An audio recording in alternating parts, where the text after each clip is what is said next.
all you have to do really is just throw it. Mm-hmm. But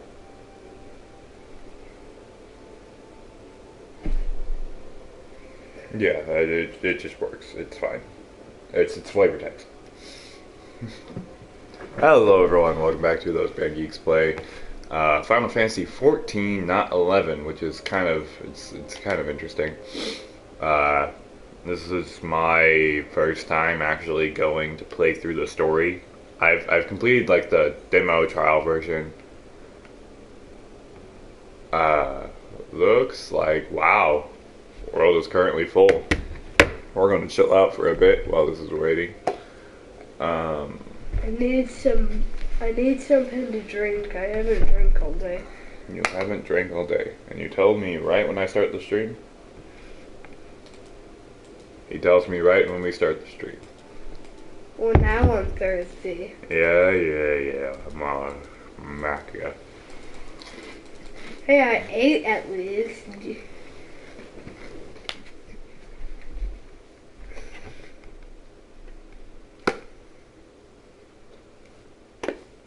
Oh. I guess it's a blocked area. Hello everyone. Welcome. What's up? We are chilling out, about to start some Hellfolk. And while we're playing Hellfolk, kind of like we did last night, me, Nick, and we have Xavier now, are all going to be, well, me and Nick are going to be playing Final Fantasy. Xavier's going to be figuring out this for the first time.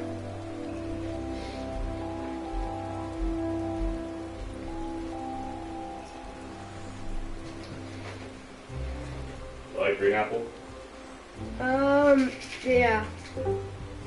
Crap, wrong thing. Yeah.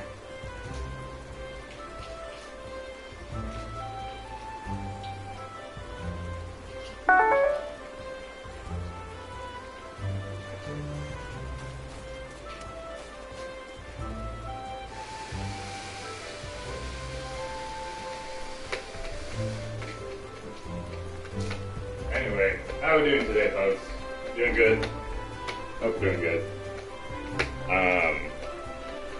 For anyone who missed last night, I am a level 4 archer. I haven't really done much combat other than kill 6 things. And in the world of Hillfolk, Uncle, who is played by me, is about to meet his new... Oh my gosh, it's raining. Oh, that's beautiful. Oh my gosh, I love this. I love this probably more than I should. I'm gonna turn the light off. You know, so we can sit in the dark and be heathens. No, it's just shades of electricity. Because I'm a poor man. Alright, Uncle, who's played by me, is going to go meet with, Abhishek. yes, Abhishek Airy, who is a new member to the Team Task Force, and of course meet with some people we know, such as Dr. Molly. Currently I we're... don't know who that is yet, but... Yeah. Currently, we are waiting for... Keep your feet away from my food. Okay. We are waiting for Nick. Go ahead and hop into the Altasta Hellfolk group chat. Or voice chat. Unclick those. Ah, shit, you can't, because it's server side. Ha! You are also not a... Ah.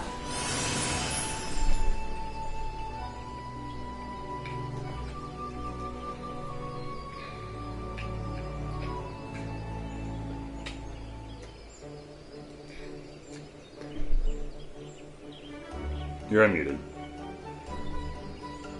Alright. With that, I'm going to... Holy shit, 22 emails. Why on God's green earth? Also, stop smacking your lips each time you do stuff. Ow.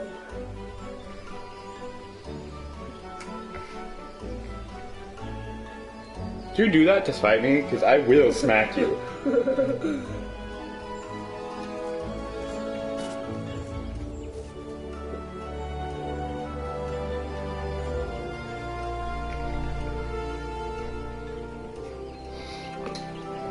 Alright.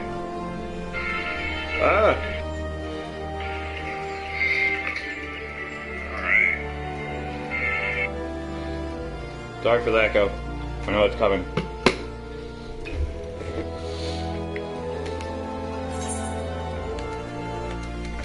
Why can't I guess I have to speak to this dude at Bannockcock first. Or my inventory's full. I don't see why it would be. It doesn't seem full. Wait, what does it tell me when I try and complete it?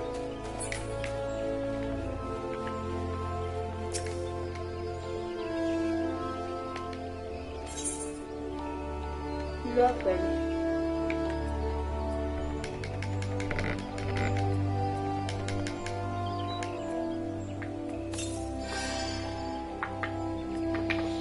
Oh, I have to pick.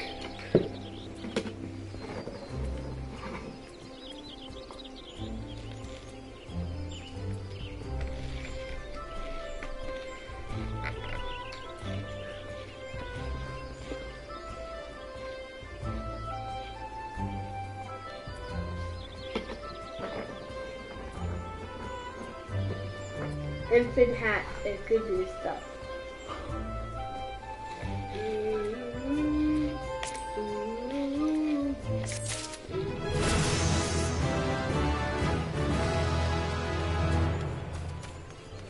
I'm now level 5.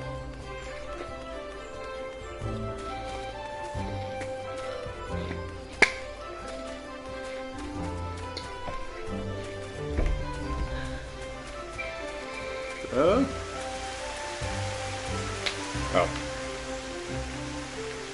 Also, again, this is beautiful. My little demon boy never looked so proud. Never been so proud of you. What are you? I like your ears. A lady, that's who she is. Thank you, Xavier. You're welcome. Much obliged.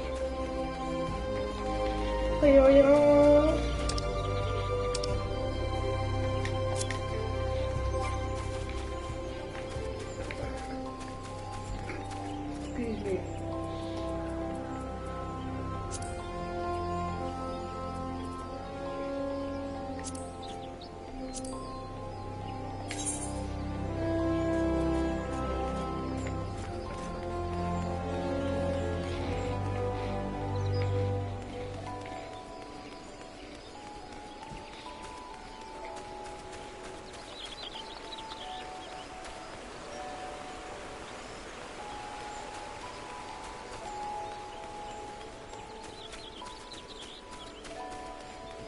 We need to go to the Bannockcock. I be playing Minecraft.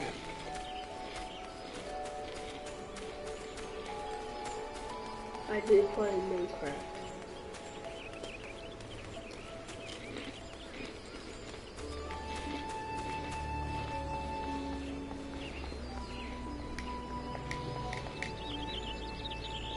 You remember Dan's old catchphrase?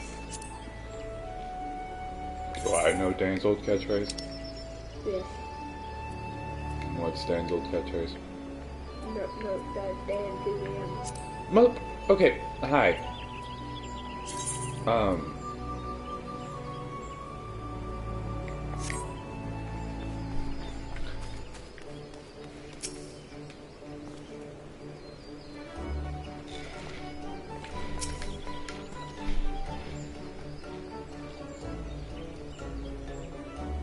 Does that know? I don't know which one. It's original. What?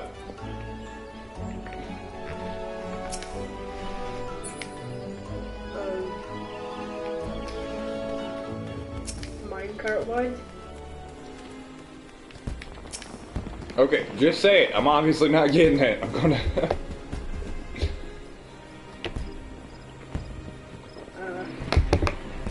No, I forget. Oh my god. Children. Don't have that. He's not even mine.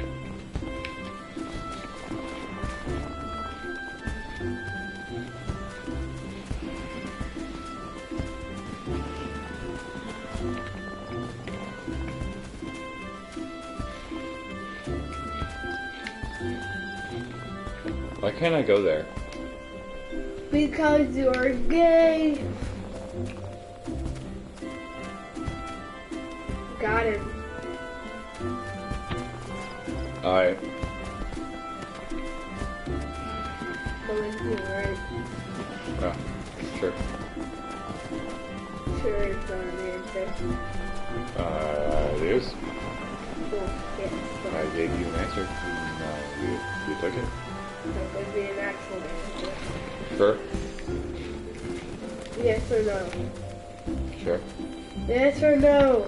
Sure.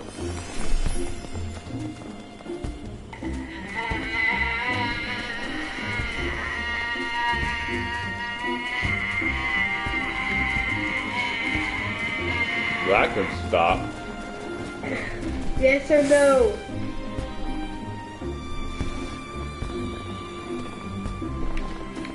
Yes or no?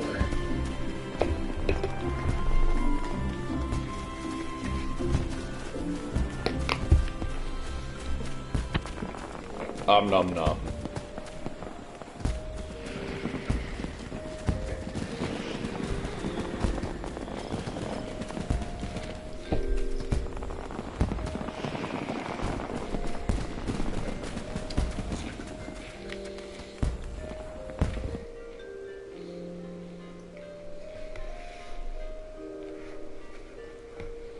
Alright.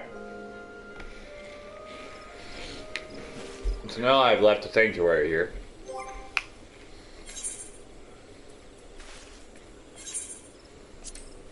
We're gonna put on this other eye patch. Wait, let me see, does that actually put on yes it does. And somehow, this increases dexterity. What does that mean? Dexterity is your, like, ability to move around and do things. But you have one eye. Yeah. Is it a see-through eye patch? I don't know. Are you a see-through eye patch? No. Are you?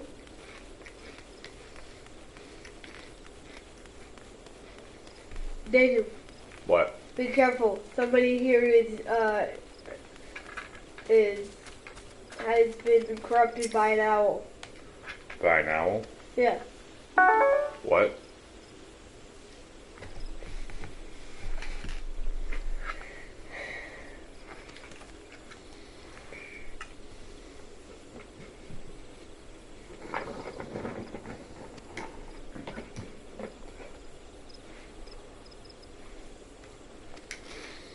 Me playing Minecraft. You told me.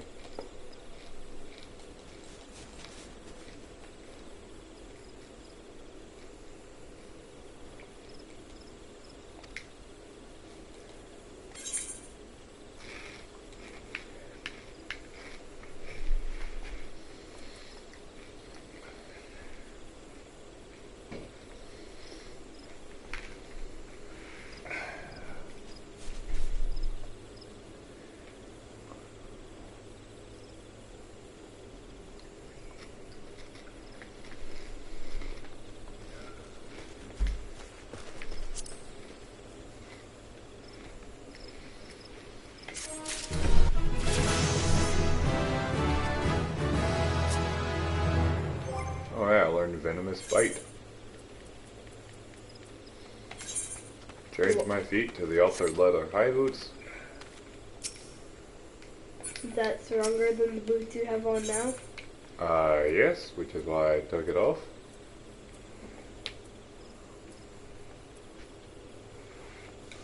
Ah, yes. Oh, you got the bard? I will further accept.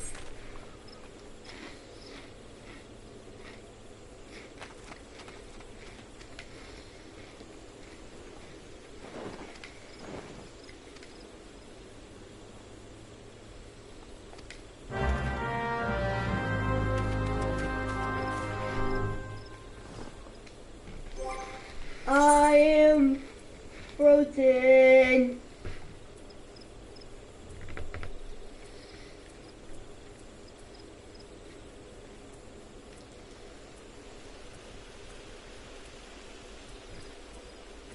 I was killed by a skeleton. These are all item level 5s.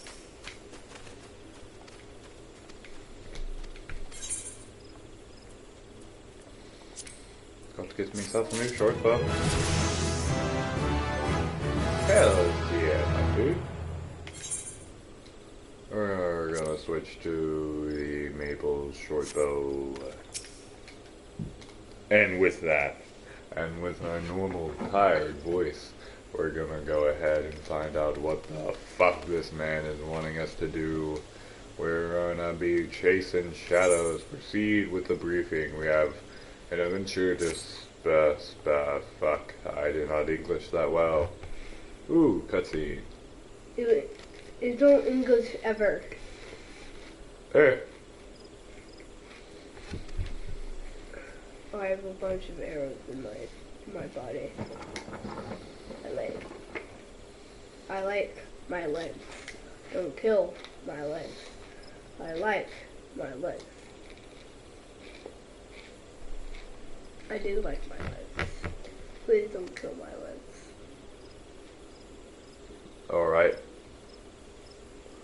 Ooh.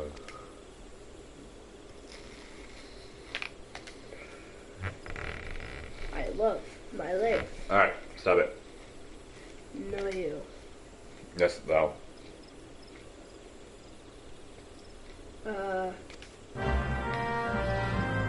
I know what I'm doing. I literally like told you to stop it so I could read. And you didn't read. Not a damn thing. Investigate life men stump. Gotcha. Woo! Runny.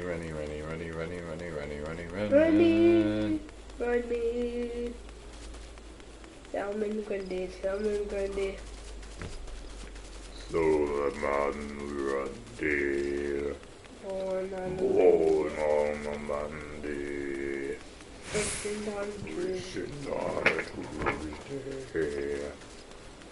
Mary's on a Wednesday. Well, it's like arrested and died after that, but that was actually depressing. Died on a Sunday, didn't he? No, because he was born on. Oh yeah, he was born on a Monday. Yep. You know what? That's fine.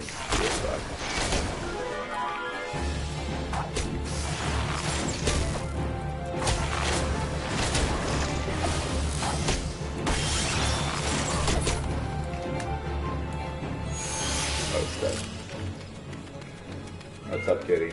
Come here, kitty.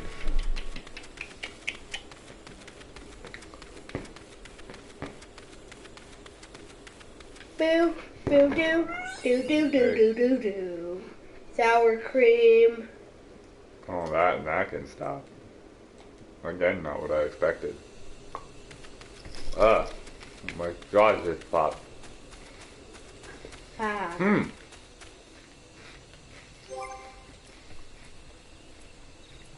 Hey.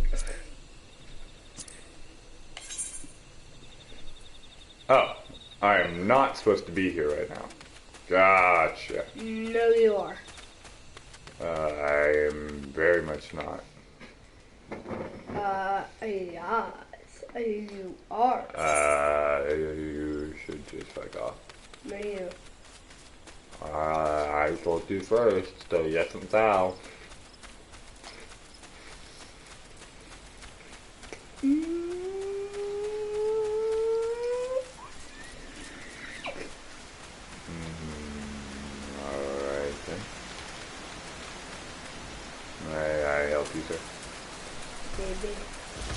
What can I help you with? Murder. How about no? Oh, yes. How about no?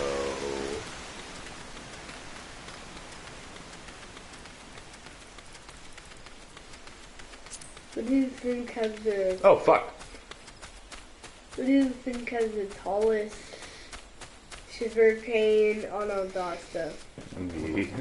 You? Yeah. Tallest sugarcane? Yeah. Like...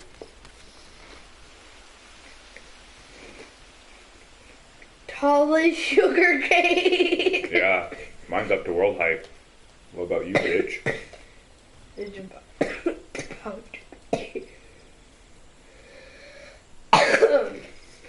Verona. No, you. I shouldn't have said that. What? Ignore I said that. Why?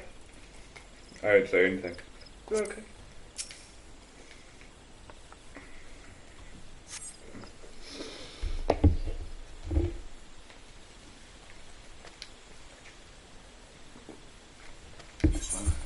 I could make this thing up to world height if I wanted to. I just don't have enough dirt blocks. Alright.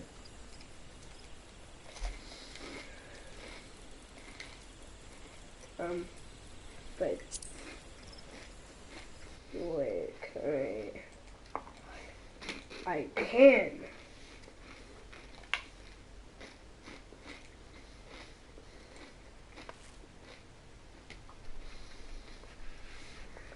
That opens a new world of possibilities.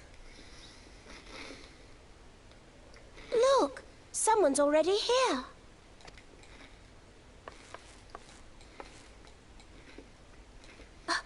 Oh dear, is that a sword in the stump? Bad idea. Really bad idea. It takes a lot less than that to incite the Greenwrath, you know. Why, the first time we came to the Twelveswood, we almost ended up as a trillions dinner, just for crashing our airship in the wrong place. No, not this one. It was all Papolino's fault, of course. You know him, Kubla Kop? Well, not exactly, but we did once share a carriage. Isn't...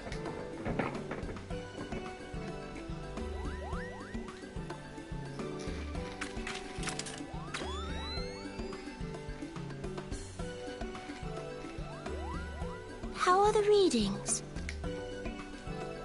Same as the last. There is a disturbance here as well. And newly manifested at that.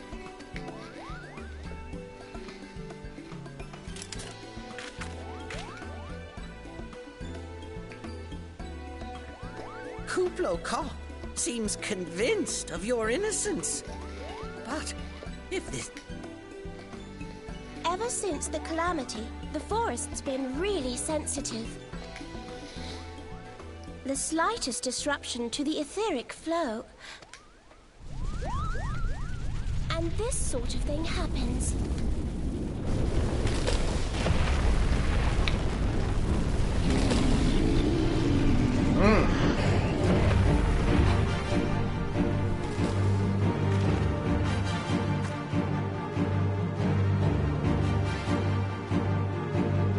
It seems we have little choice. What do you mean you have a little choice? The only choice you have is either kill that dude or leave him.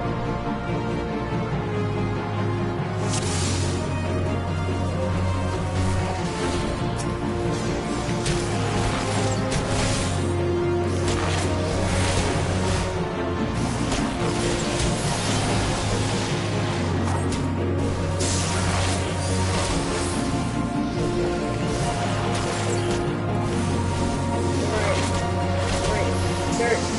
Leave him.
Maroon Fencer.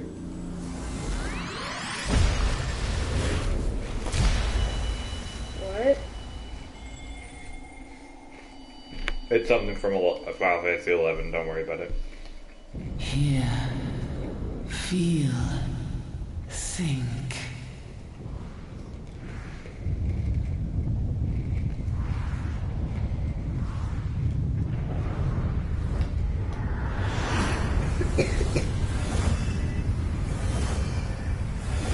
Someone's cast a meteor.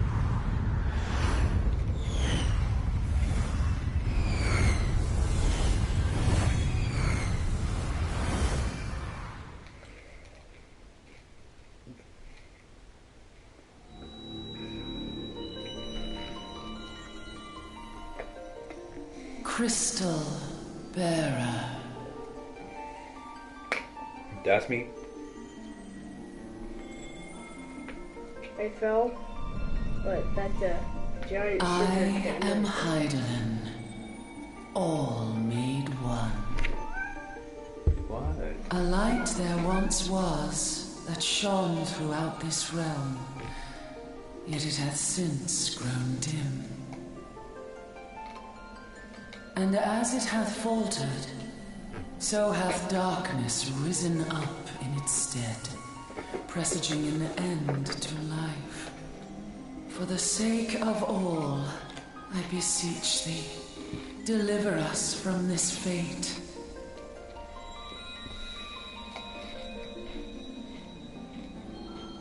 The power to banish the darkness dwelleth in the crystals of light. Journey forth and lay claim to them.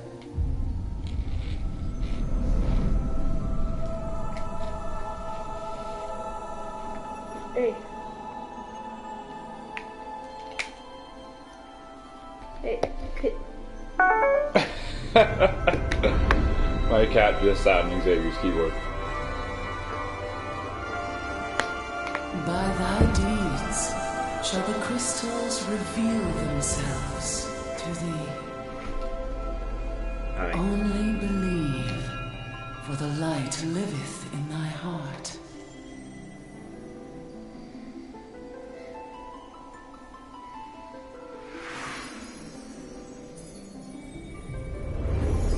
Oh, you look like you about bounced somewhere.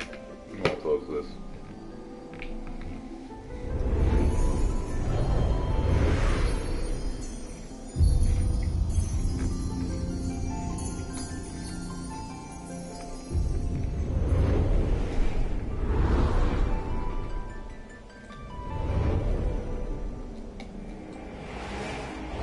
Go now, my child, and shine thy light on all creation.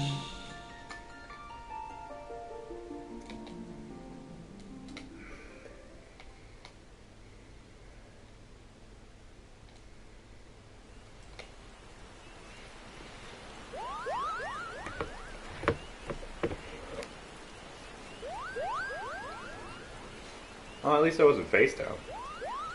Oh, but You it is very fainted. close, though. A surfeit of ether, no doubt. And what have we here?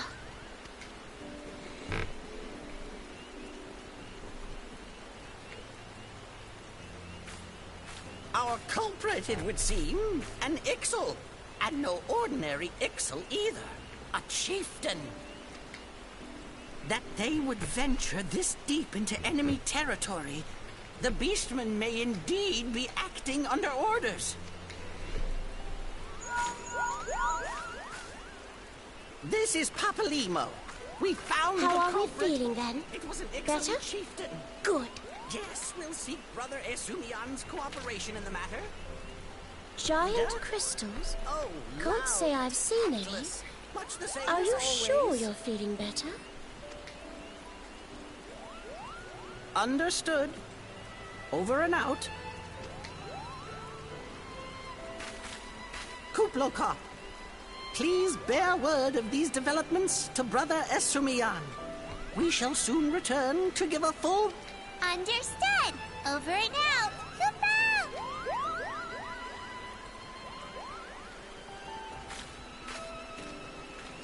Here is where we part ways.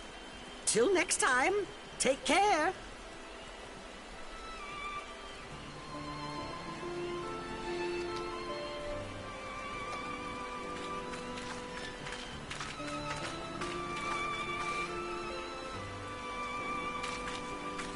I think that sword might be a clue.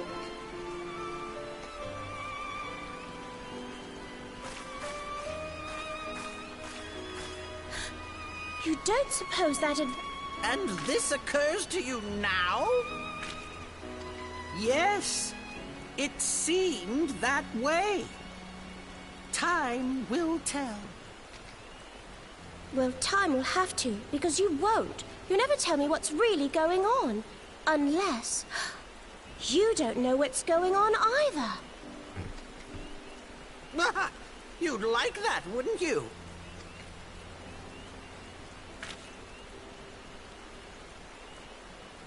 Hey, I can hear you.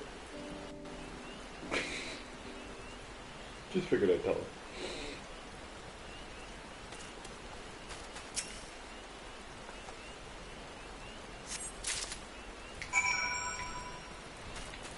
I have pulled the sword from the life.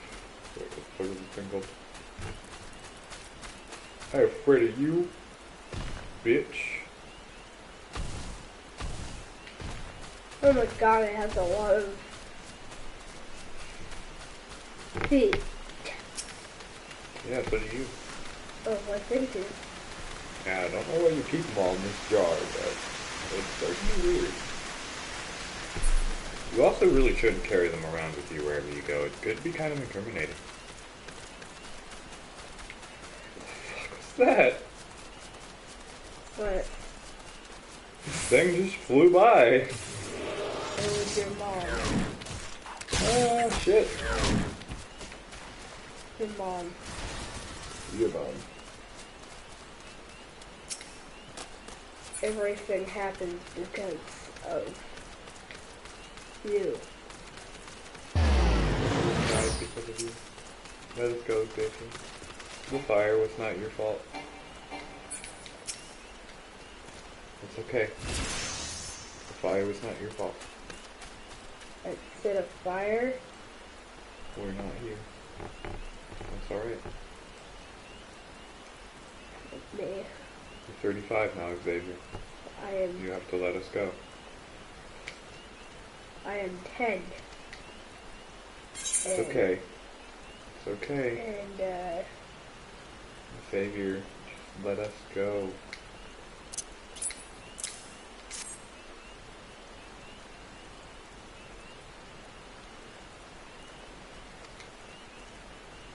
everybody's exploding. God, I ran out of arrows.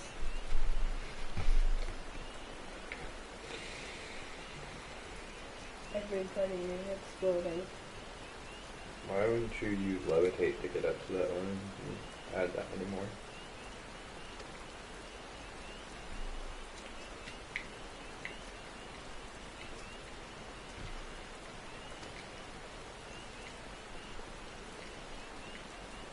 Apparently, when you're building sugarcane counts as a solid block. Oh wait, hold on, Nick. We might finally be able to get this Ilk Folk underway. I think so. Call our join. Are you throwing up? No. Ew. Burping. Ah, it sounds like throwing up. PC. In. Out. Dasta. Okay.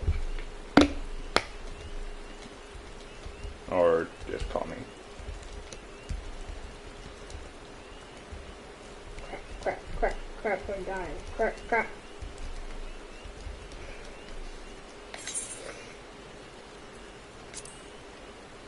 I have made what's about to be the biggest sugar cane in the world of Augusta.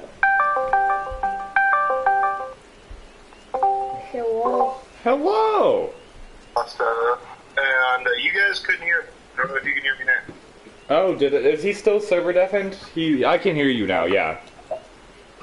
But I might... I can hear Xavier talking to himself. Yeah, but I think I might have deafened him on accident. I am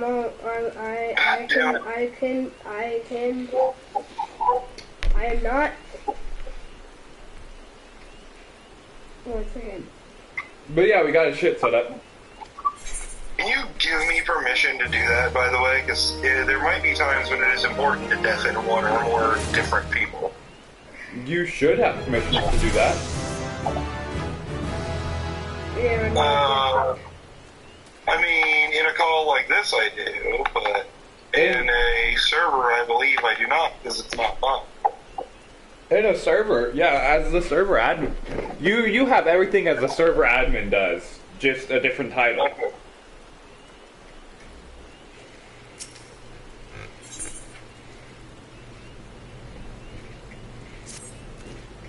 Yeah.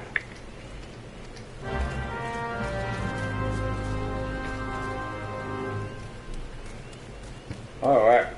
Everything has led me to this one moment. Me trying to make the biggest farm ever. He's not trying to make the biggest farm. He's trying to make the tallest sugar cane currently. Which I told him Sugar cane? he has to beat my world height from sea level to do that. Sea level? So you have to start in a hole, basically. Yeah, you have to start at y equals 63. Which I don't know where that's at currently, or else I would... Cat, that's a candle. Stop fucking with it. Your cat.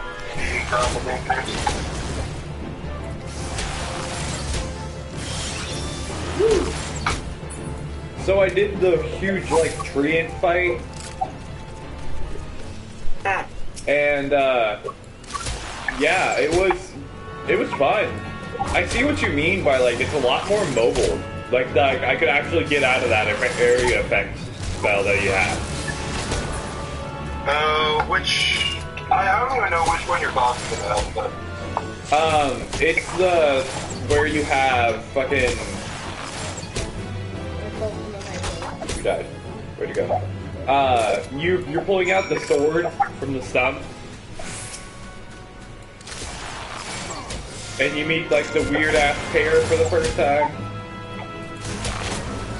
Okay, listen, I have never actually seen, I think you're still talking about the starting quest. I have never actually seen those, because I had different ones, because I started in a different city. Oh, yeah. So I have actually never played that quest. It sounds cool, though. Comparing it to when I got up to level 15 in the Moza, is it, how do you pronounce it? Lominsa. Yeah, there. This is a million times more interesting. Okay. Okay, they've improved it quite a bit, like I said. So, I've looked here, and I can't help but notice that a certain child has not fixed his sheet yet still. You said you had.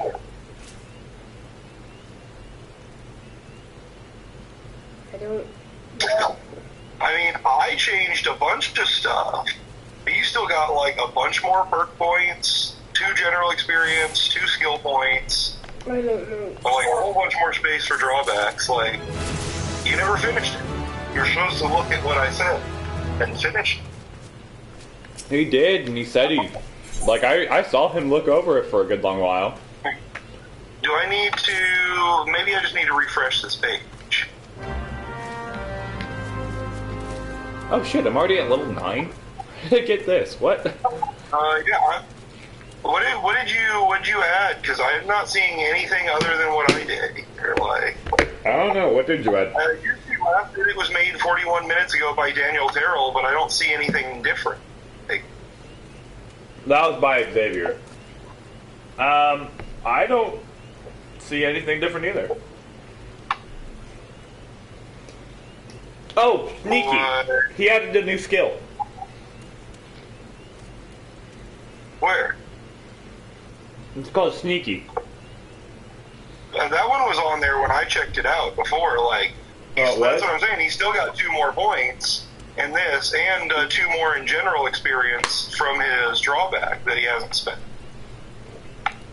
Well, here we go. Also, just letting you know, I do have a stream running for Final Fantasy XIV, and I was just going to do what I did last night and play Hillfolk and Final Fantasy at the same time. I mean, I feel like that's what's about to happen. Yeah, basically. But yes, look at it if you can on your thing. Take a pause from Minecraft, please. And, oh, I think I accidentally deleted something here, or somebody accidentally deleted something here. You deleted something there. Just undo. It was like 6, I think.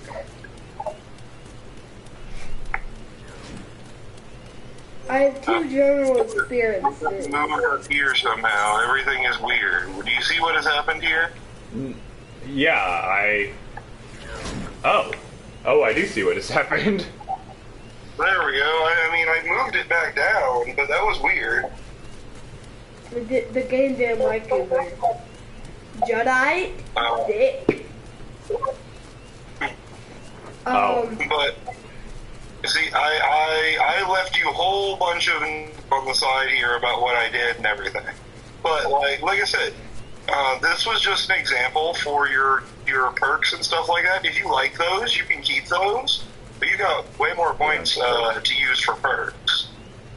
And also, like I said, you basically, between your skills and your general, have 4 more points to spend.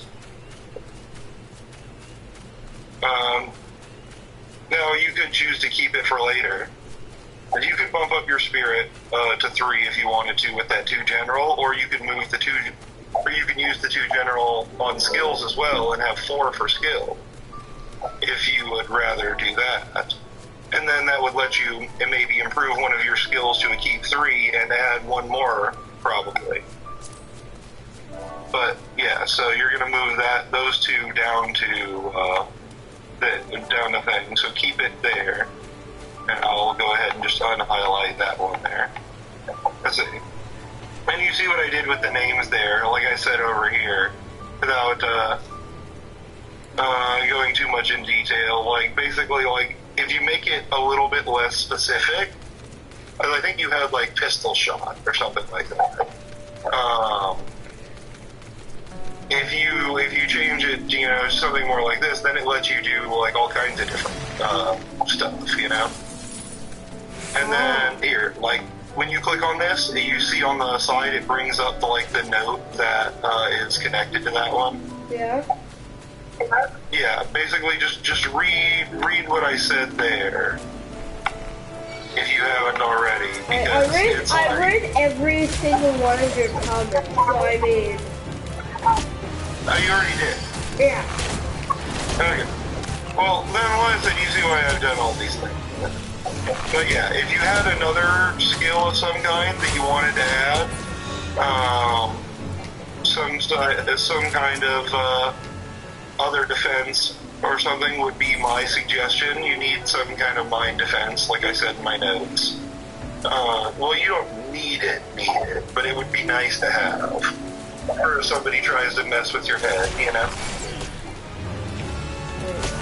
Small letters. That's it. No small letters. Secret tunnel. No you. Yes, and thou. There you go.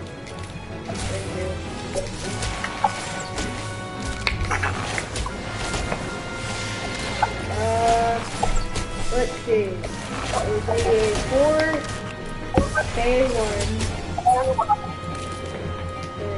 Yep. And like I said, if you're gonna do a mental thing, then like I said, you gotta think about like what kind of things would help you defend your mind. But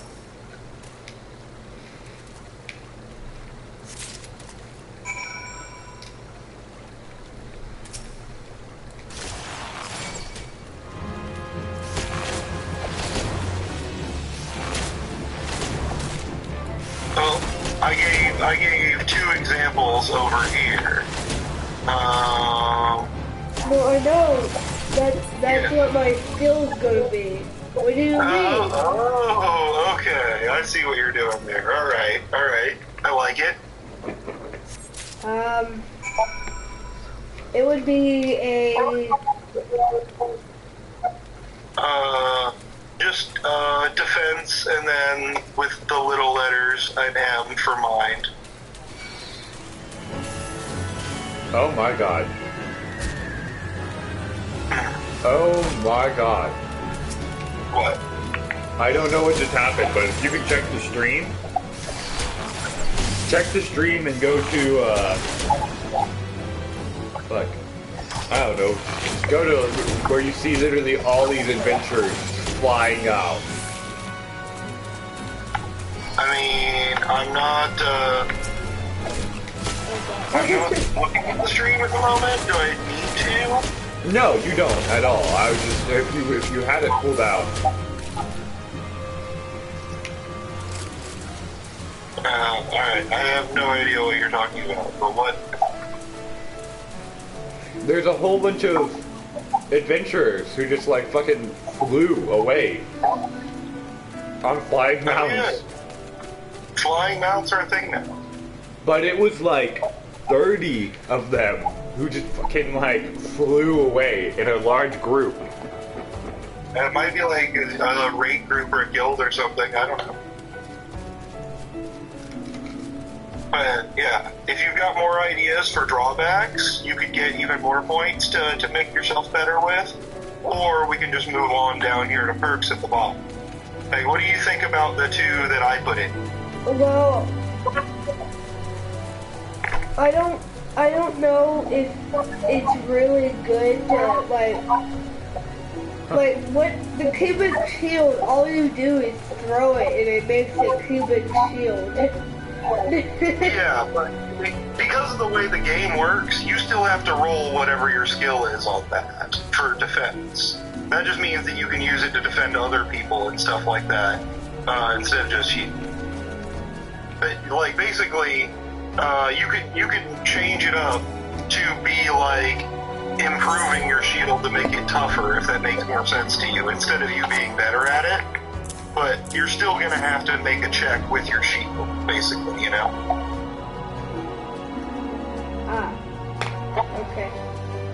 I have an Like idea. if something tries to destroy your shield, you will roll your shield skill plus a bonus like this or something else if you like better, to basically see how tough your shield is compared to whatever's trying to destroy it. You know, a person with a gun or a wild bear or whatever the hell it happens to be, you know? Yeah. So we can change it up to, hold on. Oh man, now I really look like a demon. I have a red cloak.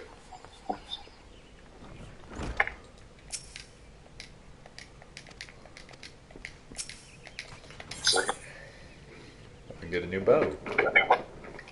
I always have to copy your name. It confuses me. How? All you have to type in is Abhishek.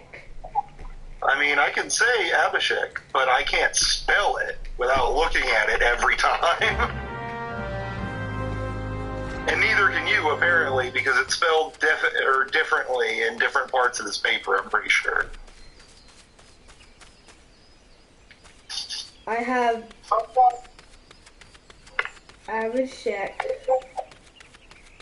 Why is there an I? Excuse me. Where's the Zenol? There. I'm pretty sure I fixed, there was a couple of them on here. I think I fixed most of them, but it drives me crazy. spelled right. It's my OCD. Which, by the way, this is how you spell maneuver. You had it on here a couple of times, including in places where you didn't really need it. Shit, alright. Maneuver just means doing a grab, a push, or like a trip, or like a leg sweep, or like a combat thing that's not, hitting somebody for full damage.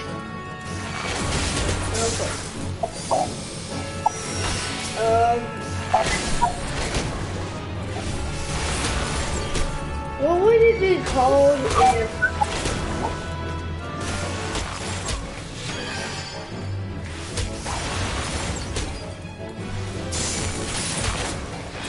if he only... What? You didn't... Dang it, fine. Work.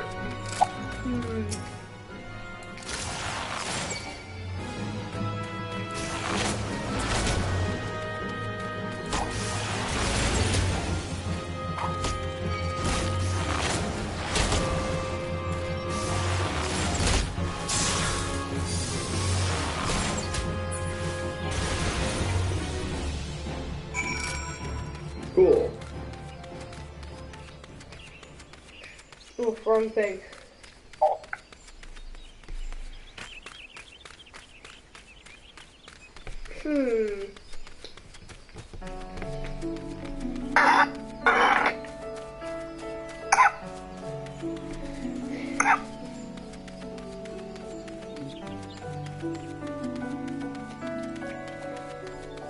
Good God, imagine if they had Final Fantasy XI's graphics like this. If they made a remake of the game, of Final Fantasy XI, that was just exactly the same, but with built-in console and controller support and these graphics, I bet this game would die. Like, everybody would be playing Final Fantasy XI. It's just nowhere near as Or customizable. It would probably be... Yeah. It would probably be a Final Fantasy... They have made that a little bit better, because now the skill lists are actually long enough that you can't have every skill equipped, Yeah. Well, that's good. You get the max level anyway, Yeah. So there is a bit more variation in how different people play now because of that.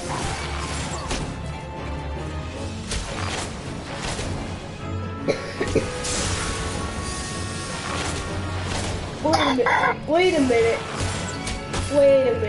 Don't mind me skirting in an old. I just realized something. This game looks exactly like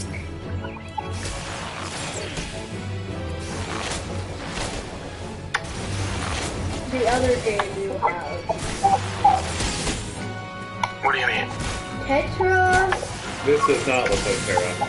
Yes, it does.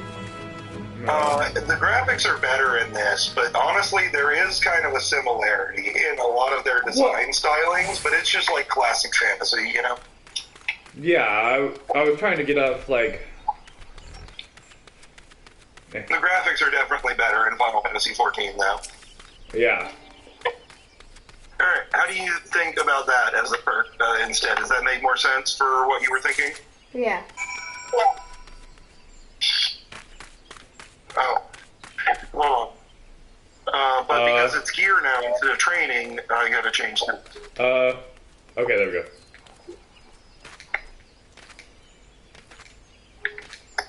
I can jump. Jump off. So that way, like, if you use your shield for something else besides just defending, you're still gonna get that bonus. Even though right now you don't really have a skill for that, Yeah. But because it's gear, it basically, gear works anytime that it would make sense. Like, so for your first one here, you can use that for any time that you're doing anything that you would use that staff for, Well, looks like we're gonna have to make another perk off of the page. That's fine. Uncle's character sheet's 3 pages long. That's fine. You can just keep going down. It makes it nice and easy. But yeah, what other kind of stuff are you thinking about? Either like special things that you're really good at, that you're trained in, you've practiced a lot, or like pieces of gear and stuff that you have. That's what goes in this section. What kind of cool stuff do you want to have, you know? Ooh, that would be what that would be. There is also one more thing that I didn't really pay or list too much in my notes. If you get something that's consumable, like if you wanted to have like a crazy drug that makes you stronger or something like that, like super steroids. Yeah, super steroids or something. You can do that, and you get a bigger bonus for less points, but you can only use it one time per day, basically. One time per session, essentially. Unless you find a way to refill it otherwise. Explaining. If you do that, then instead of +2 for every point you spend, you get +4. So you could have something that gives you like a +8 to your strength for like one fight, pretty cheap, but it's only like one time, and then you won't get it back until like you guys take a break and rest and are in like a safe spot, basically, where you can get agency resupplies. So I could basically eat spinach and become Popeye. You could do something like that if you wanted to. No, not something normal like spinach. It would have to be something specially made. But yes. The super tomato. The super tomato. Would that be a perk? Well, I guess that does give me more. Would that be a perk or? Yeah, that kind of thing would be a perk. So, what did you say? Super tomato? Super tomato. Tomato. Tomato. Tomato.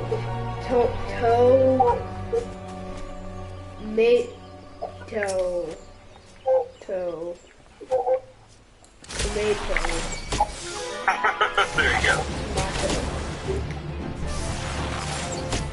Tomato is how you spell it. And then you would put in here that for this one you would put consume.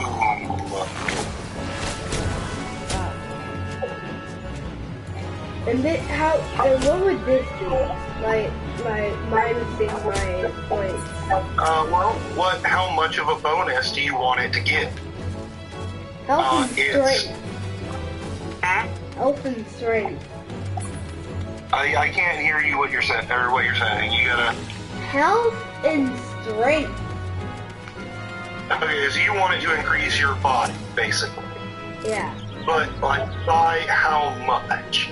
This is something that lasts one fight. Like I said, that means that it's cheaper than something that you can just do all the time for the same thing. So if you wanted to make it like +8 or something like that, that would only be 2 points. Oh. Then let's do that. Let's go. You could also make it even more. You could give yourself like, you could get really ridiculous and give yourself like a +12. And that's only 3 points. You see what I'm saying? For every point you spend, it goes up by 4 for a consumer. Alright. So, that was 12 that you did there? Or you spent 3 points, rather? Yeah. Yeah.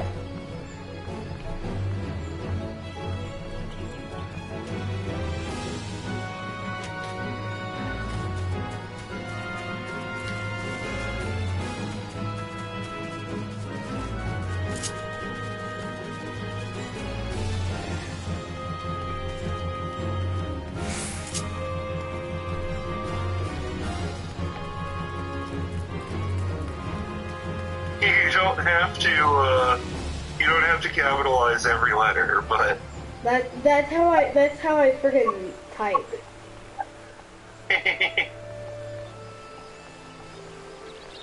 I mean, it's fine. It's just gonna drive me crazy. Wow, okay. Oh my. Oh my. Yeah, I realized that too. I was gonna fix it, but that's fine. So tell me what you're doing here, because if you're about to tell me that the regular farmers gave you this item, I'm sorry, but that doesn't work.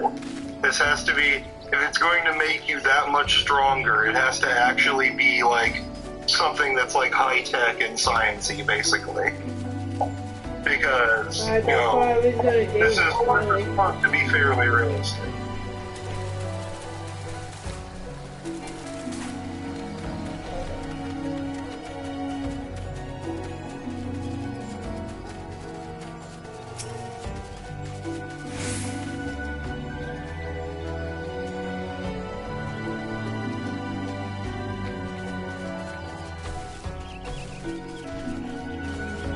That shit was level 50. Alright. Nope.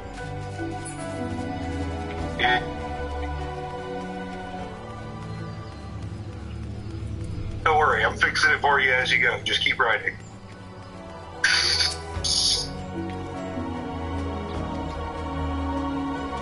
Sciences. I love this. I really do.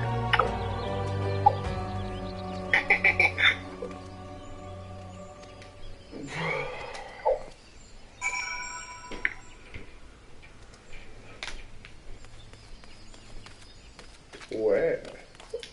Oh, they're in the thing.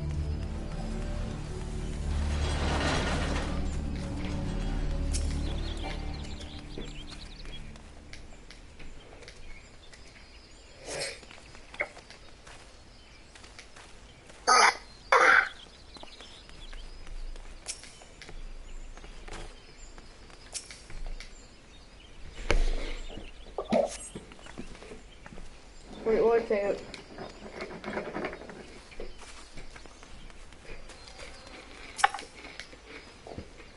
One second, okay. On your chat, I was playing Minecraft and I was like, wait, I still have it open?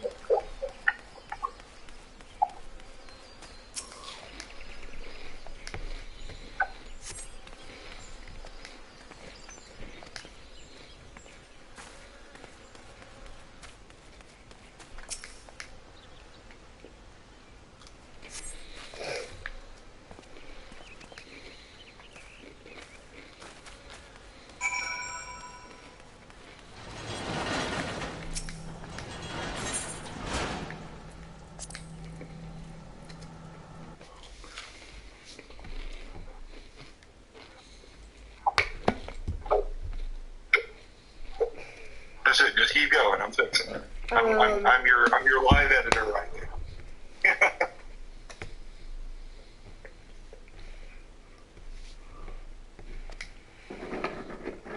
Hello, you evil demon. The name's Dance Blue. I'm coming to fuck you up the ass. Don't do that. It's a rock. I got a bow. Wait, what? I said the thing's a fucking giant rock.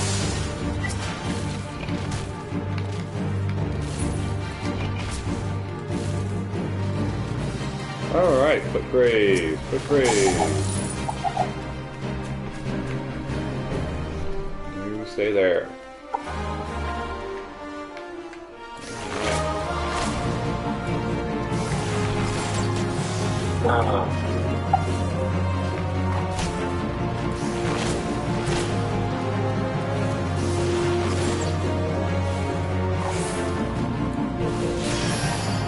Oh, did not make it past second wind.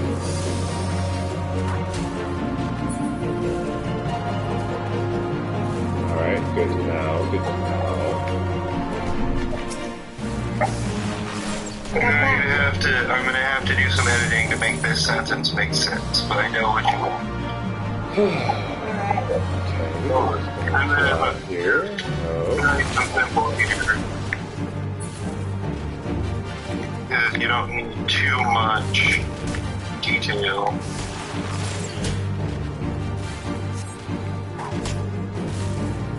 Oh, what'd you do?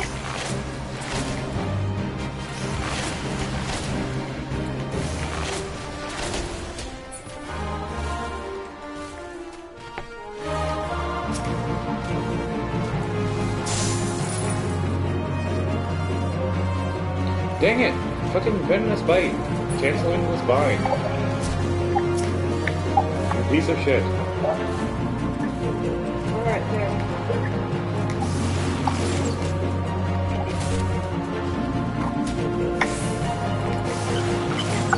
Sorry. Looks like it looks like I stole your,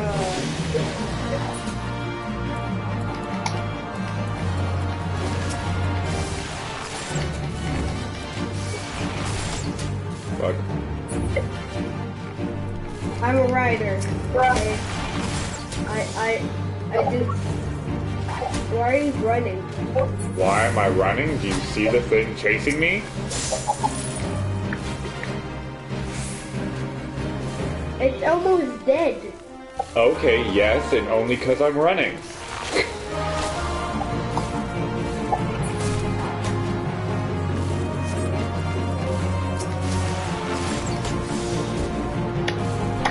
You can't actually have it heal.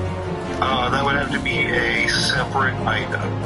But increasing your body will make it a lot harder to hurt you anymore. Oh god.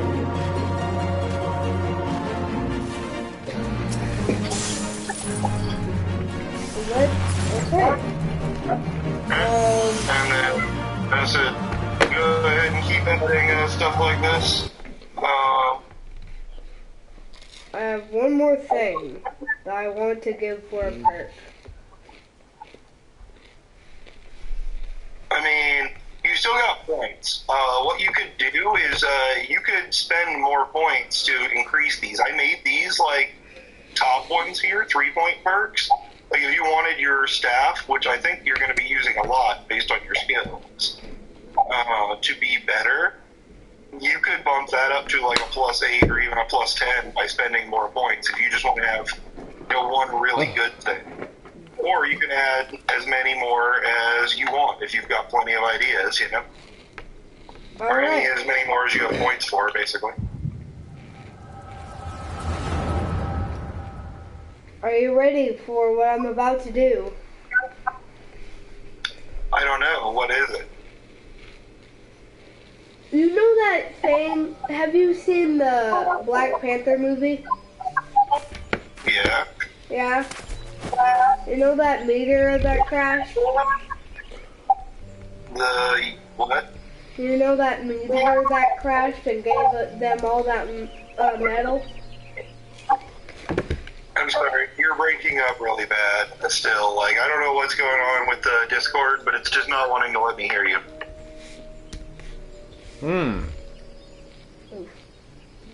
I can hear Daniel fine. I feel like you just might not be close enough to the thing. But Oh, yeah, maybe. I don't know. You know that thing, the metal that they got from an asteroid? I mean, vibranium? Yeah. What about it?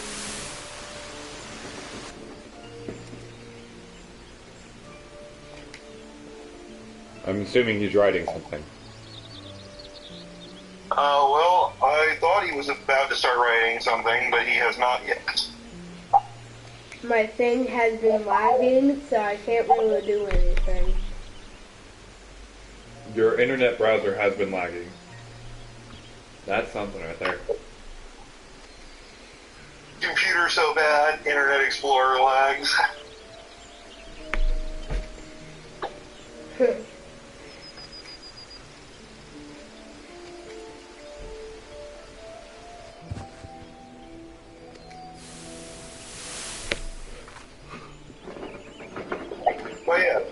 what is your idea? Yeah. I mean, like, vibranium itself isn't a thing in this, but you could have some kind of, like, in fact, you do already have 2 items up above here that are made out of a strange material that you don't exactly know what it is yet.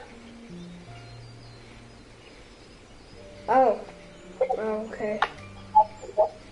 So, you kind of already got something a little bit like that in both your staff and your shield, you know? But if you had another specific thing in mind, like what kind of stuff were you doing? The big thing to remember about perks is that they're things that make your other skills better. Like, you can't add another skill or anything at this point, but like any skill that you have or whatever, or anything that you think might help your skills, you can add here. I was gonna add, like, better armor or something. I'm not entirely sure how that would work. Well, I guess, like, already, like, you kind of already do have that in your shield gear, your shield perk. Because basically your shield is what you use to defend yourself. Like, armor isn't really that much of a thing unless you specifically, like, make your character have it. Because whenever you get attacked, you just use one of your defenses to defend against it, you know? So it's not like something will get past your shield and then hit your armor. Like, basically, it's like if you choose to use your shield, either it works or it doesn't work, you know? Okay. Alright, we're gonna go back. We're going up to the I don't really drawbridge. know how you would do something with armor unless you had, like, a skill that it would... You could have, like, some kind of stealth suit armor that improved your stealth skill. That would be interesting. Or even just, you could have training with that. Like, training to be super sneaky. That, the big thing is, with an item, it can work on more than one thing. But if you only have one thing for it to work on anyway, it should probably be a training, because you can't lose a training. You can use, or you can lose an item, you know? Alright.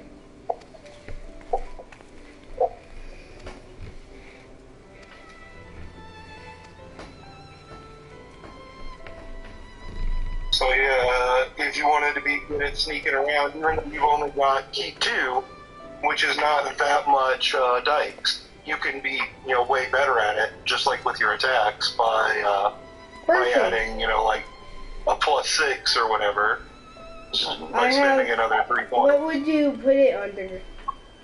Training. Training? Yep. And I mean, I'm fine if you just want to call it stealth-based training, but you can come up with any kind of fancy name that you want, you know? You know what's funny? What? Just scroll down. Scroll down.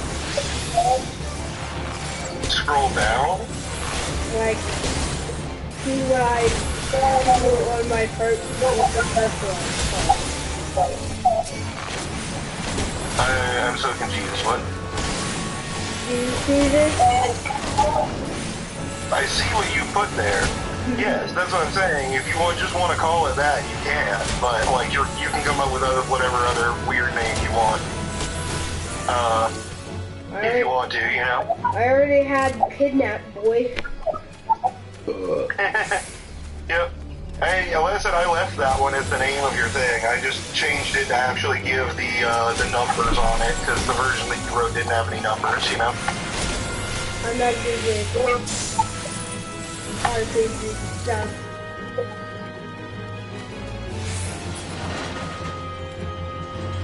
I don't...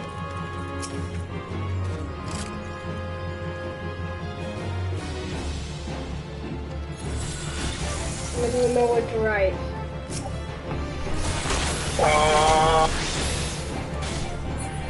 Just something like, you know, Abhishek has a lot of practice sneaking into places he's not supposed to be, or something like that. It doesn't have to be as long and complicated as I made them. I just like to give interesting information about what they are, you know? So you could just, like, you could just, like, write something as simple as, you know, Abhishek gets a +6 to all checks made using Sneaky, or whatever. But, like, that's kind of boring if you don't write anything about it. But, it's just like, right, so something interesting, like, how did he learn to sneak so good, or whatever. This would be a good place to put in, like, a little detail about that, you know?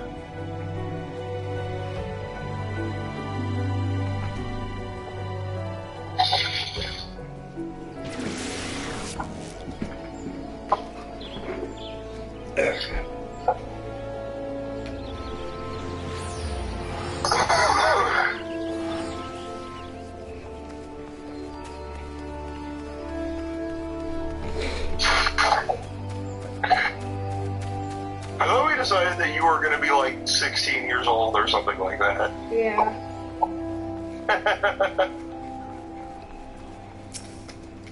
So, how did you get into the military?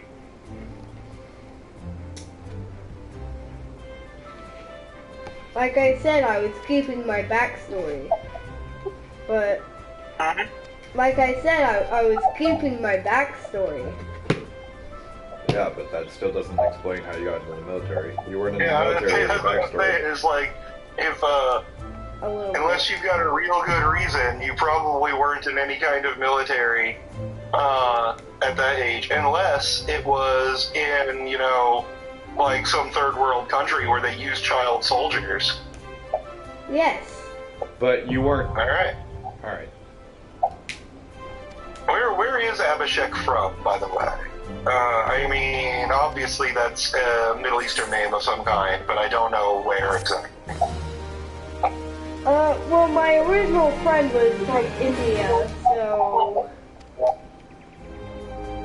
Indonesia? India is one of those weird ones, but, alright. So, he's from India, and somehow got caught up with some people that, probably forced him to be a child soldier, which is not a great thing. Alright, this works. I'll have to figure out exactly what group would have done that.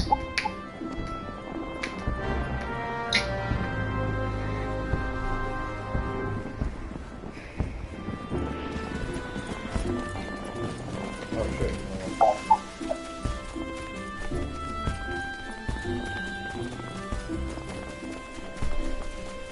Ah, I can inflict bleed.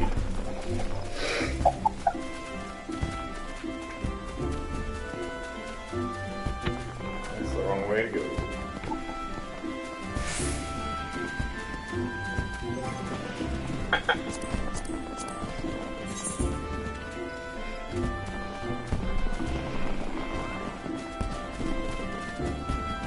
Good to put the little brackets in.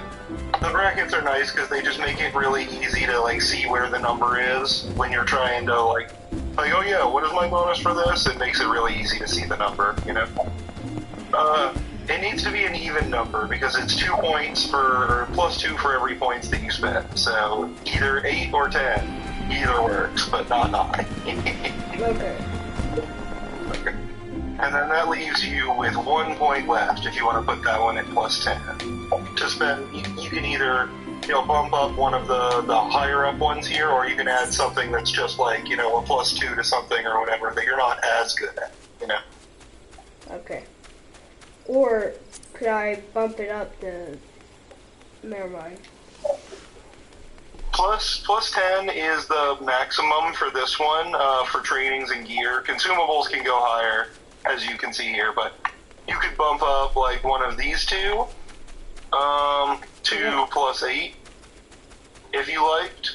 Or you can add another thing, like I said, that you're not quite as good at, that's a +2 with your last point, you know?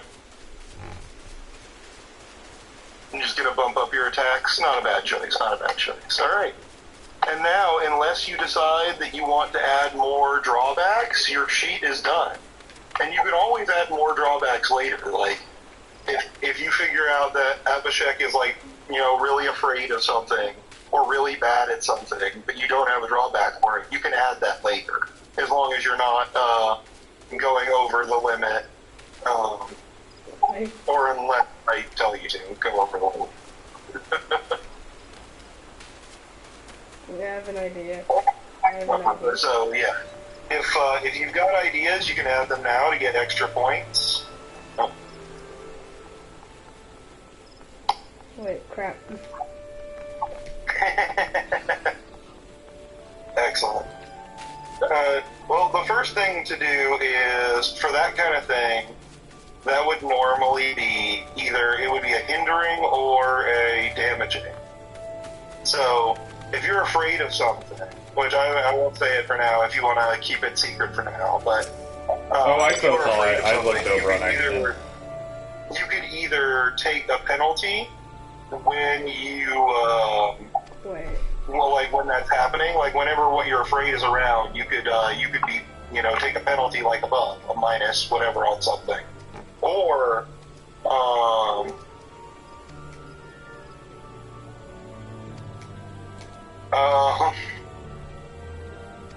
interesting wording there. Yeah, let's say I got.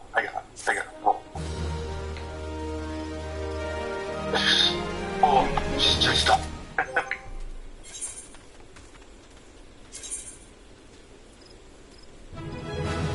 There you go.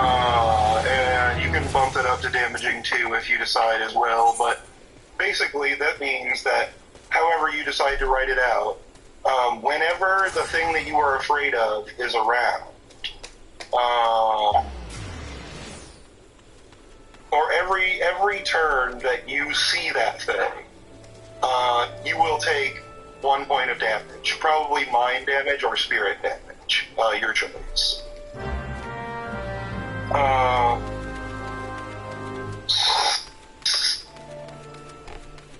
Now here, you know what? I'm just gonna leave it because I think it's hilarious. That's fine.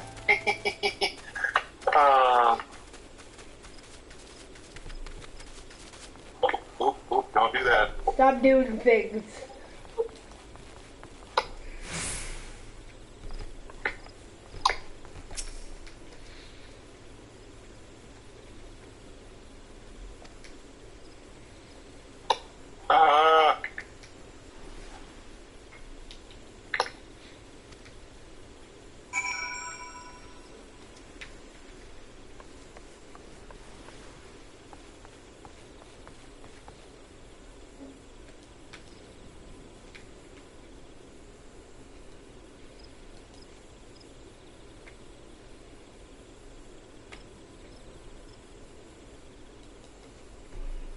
You're not kidding when you said there's a lot of people playing. Oh yeah.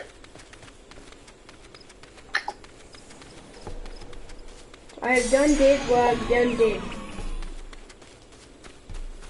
Huh? He has done did what he's done did.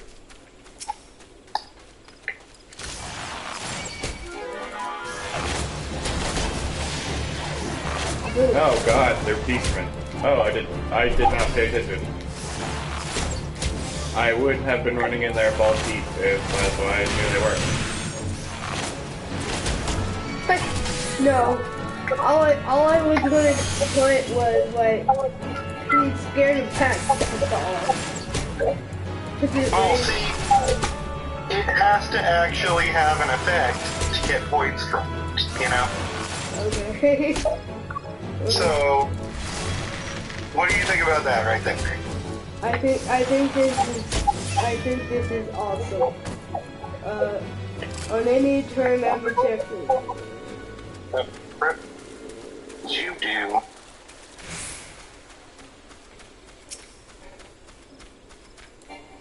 To 0 or less. How do you get to 0 or less?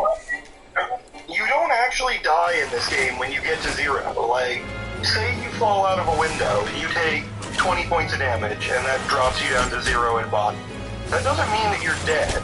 that means that you have like a broken leg or something like that. Like when you hit 0, something bad happens to you. You don't die until you get to negative whatever your number is. So when you hit 0, you start counting up in the negatives instead, and when you get to negative 18 body, that's when you die. I love this. I love my... So hitting 0 doesn't kill you. Hitting 0 just makes a bad thing happen. And then when you have that many, the same as your hit points, negative, that's when you die. I'm gonna leave... No, I can't add one if I do that. No, I've made a mistake. Oh, there. You can, listen, you can add 1 point to your general experience, which means you can literally spend it on anything. Perks, skills, attributes. Or if you want to bump this up to damaging 2, which would make it 2 damage instead of 1 damage, you can add 2 extra points. Yeah, I see you down there on your perks. I see you thinking about improving these even more, which is not a bad decision. No, it's either that, No, Matt, go or away. I add another one. But I don't think I'll have enough.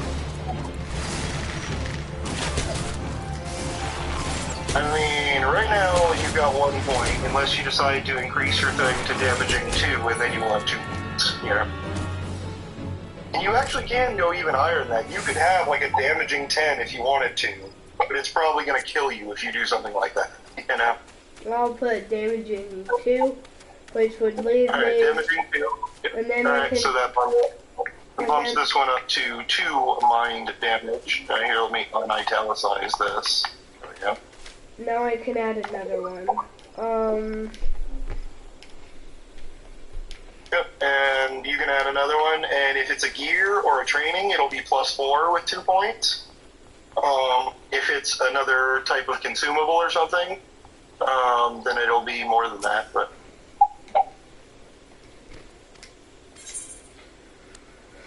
And looking at your skills, like you've got a skill for basically all of your things now, except for your crafting. If you gave yourself a training to improve your improvised weapon making or your crafting, maybe like a tool set, improve your I have a crafting, all of your crafting skills and stuff like that. Training Like, to improve it.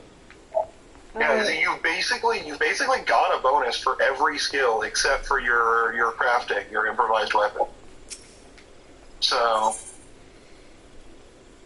if you wanted to make it a training, you could just be really good at crafting. Or if you wanted to make it a tool, you could have like a set of toolkits if you wanted to be gear or whatever, you know. So like this?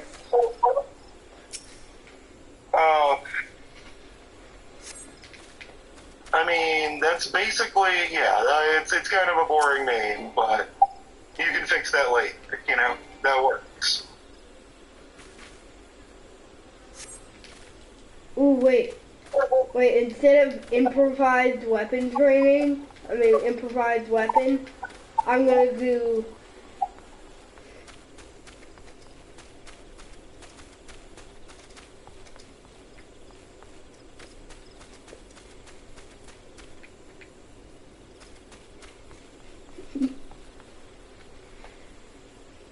What? Okay.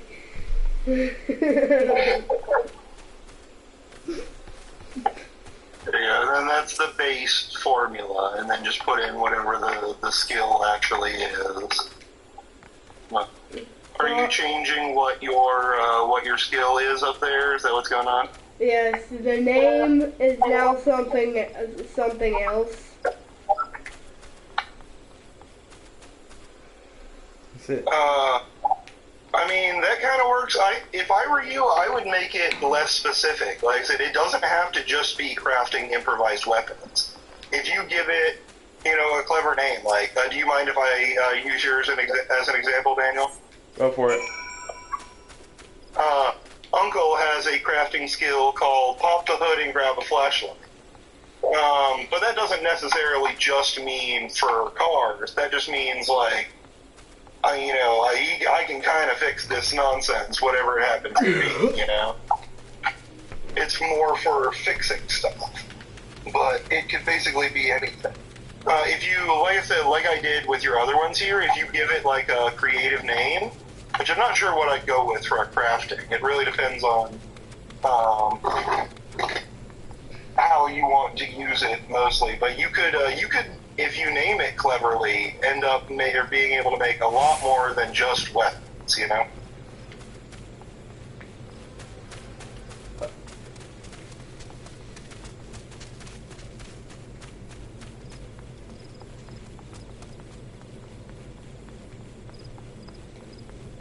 How about this? I think I get what you're going for here.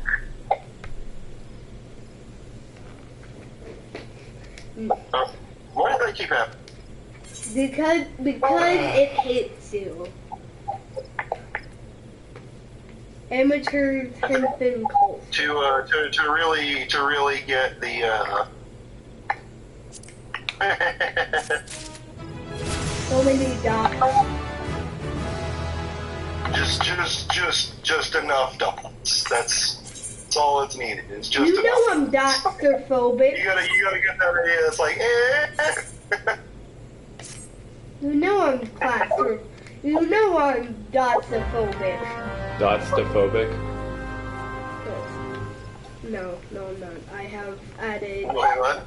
I've added like 15 dots to one sentence. So I mean, I'm not dotstrophobic. Did you say Teslaphobic? No, he's trying to say, I don't even know what it would be. Like, cryptophobia, but with dots. Thalassophobia is the fear of the ocean. That doesn't even make Fear of sense. bats. Fear of bats is chiroptophobia. Well, you know I'm keeping that. You know I'm keeping that drawback. Oh, why did 20 million things just come after me? Oh, Jesus Christ, they're dire mites too. Oh, fuck, alright. Oh, there's more. Oh, I am in a pickle. Oh, God, this is not going to go well. I'm gonna give you that here so you know what it's called later. I currently, just to let you know, Nick, I have 4 dire mites on me. And I just walked, and, okay, we're gonna teleport. Oh, nope, I can't teleport. I'm going to run. We're going to run. Alright. Help. So.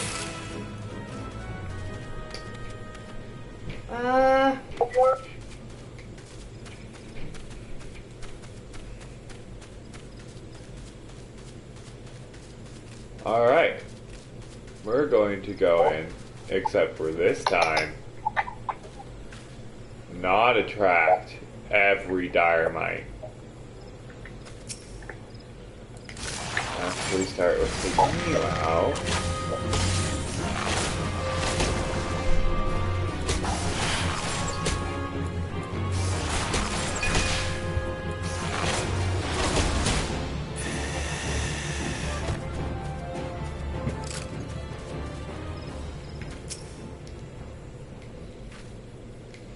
Why is it interrupted? It's crafting, right? Yep. Get your feet off of food. Okay, ow. Yes, it's like I have this problem with you every day. No.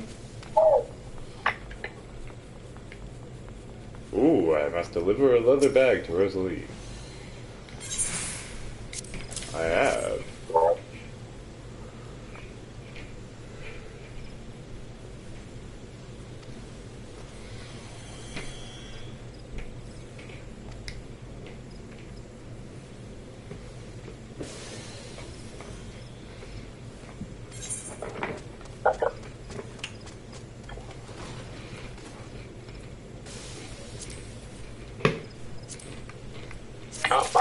was just gonna pick up because it looked like you stopped typing, but go ahead.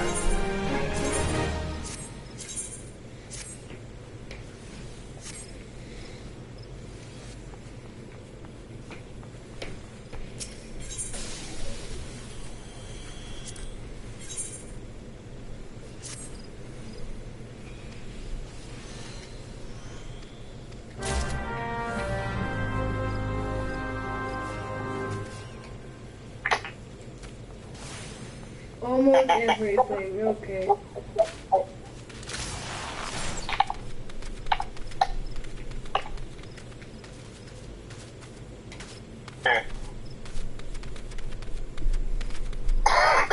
I done did my character sheet. Other than anything else that you want to add as far as drawbacks goes later, you have officially got a finished sheet. Finally.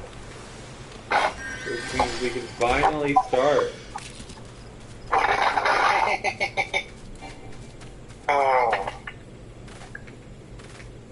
Unfortunately, I don't have all that much time at the moment.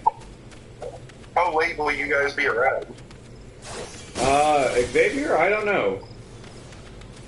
Like, if he had his phone, he could do it while he's actually at, like, the house, but... I don't know what that is. Oh, you don't know where your phone is. That is a problem. But I don't know how late the kid's gonna be here. I got no idea, but I've got at least a little while right now. Not forever. So we can do a little bit of the story. Yes. Well, I still need to talk to you. I mean, for now, we can figure out more stuff about your background and everything later. But we've got the basics. You were apparently a child soldier of some kind.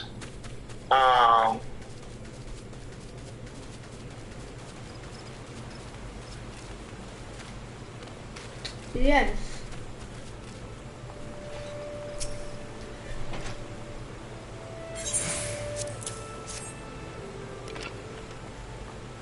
And then eventually, you ended up being approached by the agency, who basically told you that they could get you out of there and give you something much more interesting to do, and they will pay you a huge amount of money.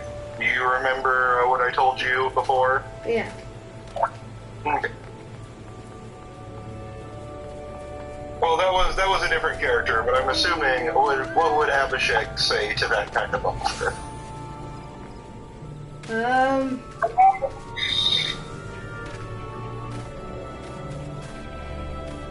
I guess. Anything is going to be better than here, right?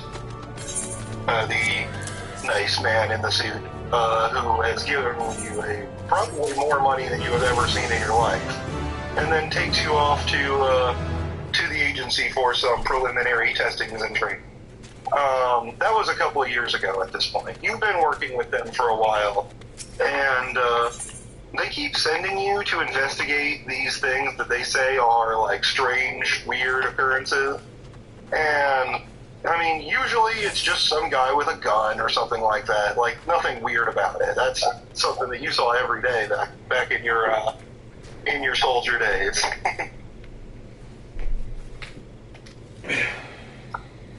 But today, you will be meeting your newest team, or meeting up with the other members of a team that is being put together. By the way, we never actually finished the thing last night, Daniel, because you were dying and needed sleep. Yeah. We just assumed we all made it back. It was just a nice little picnic. You had me roll a percentile. I rolled really high, and then you never told me what happened. I don't remember. I don't even know where I was going. I forgot. Alright, so I'll just assume that we made it back from that adventure safe and healthy.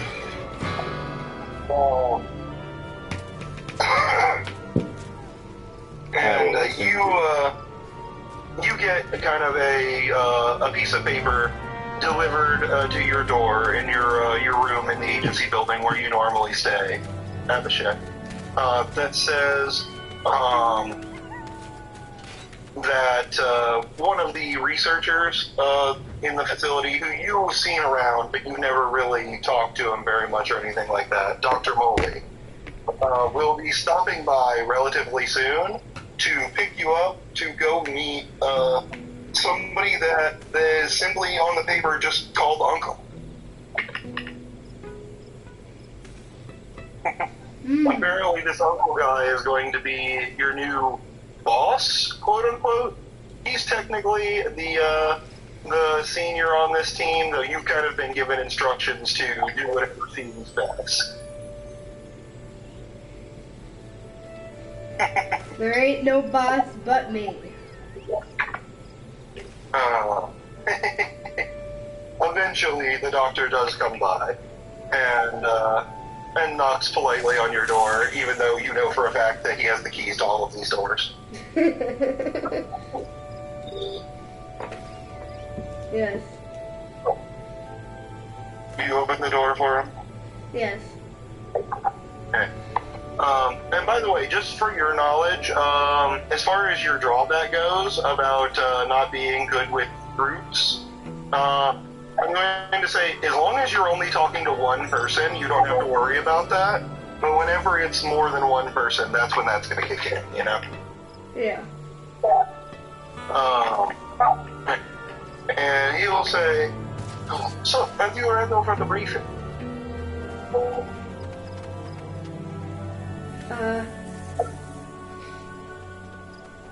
The briefing just says you're going to go meet this Uncle guy, and that's it, basically.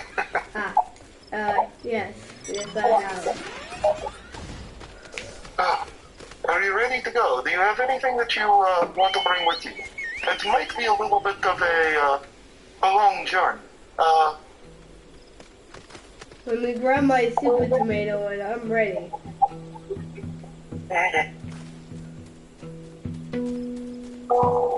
Alright, so you grab your equipment. I'm imagining that your staff is like the Robin style, like you can just put it in your pocket basically, and it snaps out to full when you press the button. Yeah. You grab all your stuff and everything and get ready. He kind of leads you down the hall until you reach a place that you've been many times on your many different missions. There is a door here. That you don't know how it works, but there's something weird definitely going on about this door, because this door seems like every time you go through it, it goes somewhere different, as if the building itself is moving around.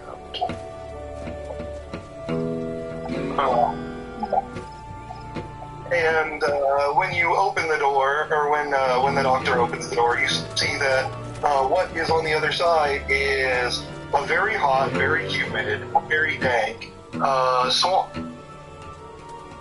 It seems to be not a place that anybody would want to live.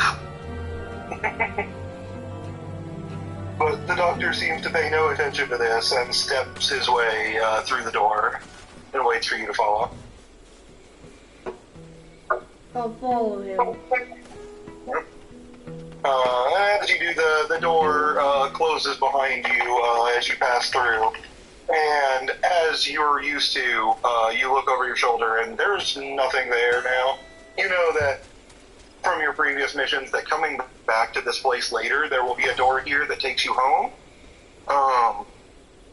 But other than that, you don't know anything about how this works.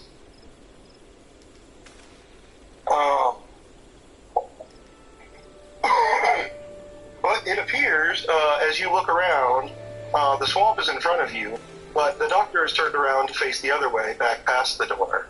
And you see what appears to be a small boat on a dock that he is climbing down into, kind of shakily. He is definitely older, probably in his late 50s, early 60s, and not super healthy. I'll be right back. X's mom's gone. And that quick, We're on the way there. I know.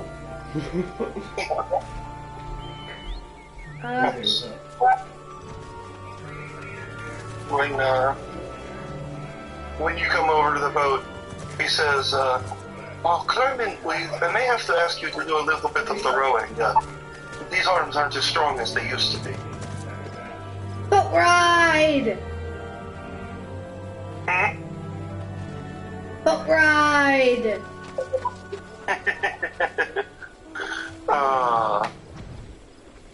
I get you do you have a skill that would apply? No, never mind. You're fine. You don't even need to do anything to roll a boat. Your body is high enough. But he kind of points you the right direction to row the boat. Have you ever steered a boat before? No.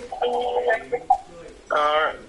So he kind of shows you how it's done. Like, it's a little bit weird. You have to paddle on the opposite side from where you would think to turn. It's a little bit strange, but once you get the hang of it, it's not too difficult. And it's only about a 10-minute trip on this boat, paddling through the water. In fact, you see that where you started was on an island, and you are now approaching up to the mainland. There seems to be some kind of weird little town here, similar to some street markets and things you would see in India, where there's lots of tents and temporary stalls and wooden things set up.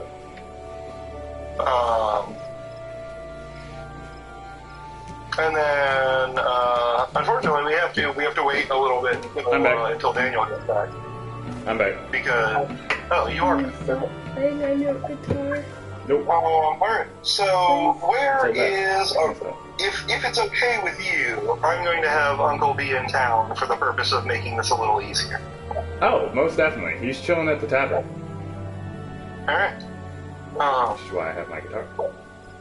And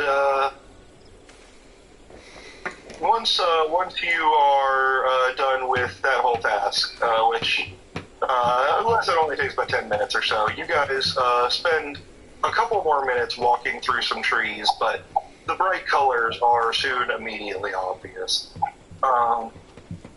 And you've entered the lovely little town of Flamingo. Lovely by some people's definitions, pretty dank and squalid by most. There doesn't seem to be any electricity in any of these buildings. They just seem to be kind of stalls. Some people have like hammocks set up with little roofs over them. Many people just using tents, but they seem to be outside with stalls set up selling things, as if this was just a town. What do? The doctor is just walking calmly through the town as if he's seen this plenty of times, but how does Abhishek respond? How does Abhishek respond? Yes. What do you do? What is your reaction upon seeing this weird little town in the middle of a swamp in a place nobody would ever want to live, where they don't even seem like they have electricity?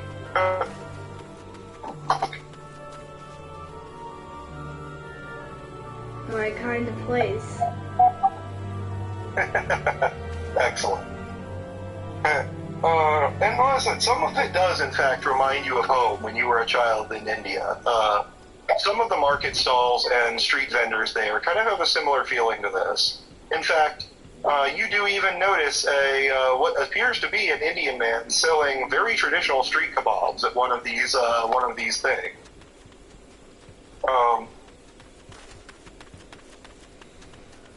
I will give you the same thing that I gave Uncle. Do me a favor and roll me 2d6s.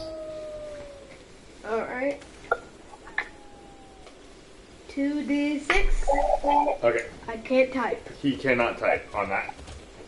I will roll him 2d6. Daniel is there to confirm it, then it's fine, but if not, do it on the chat thing. He can't type in chat because he doesn't have a verified account because he's at Vanderbilt Schools. Roll 2d6s.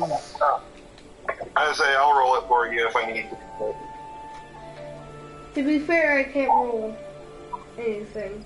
There we go. You rolled a 7. Alright. You currently, you open up your wallet and look inside of it, or you know, rather, that currently in your wallet you have $750.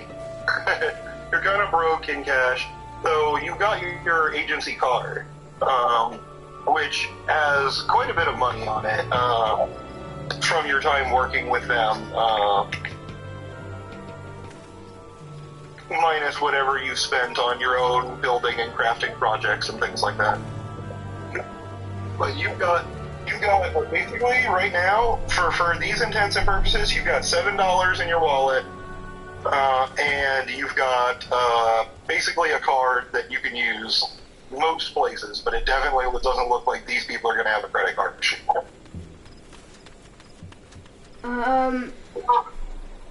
I would. But there are many people selling like kind of street foods and things like that, pieces of meat on skewers or sandwiches of various different kinds that have been put together.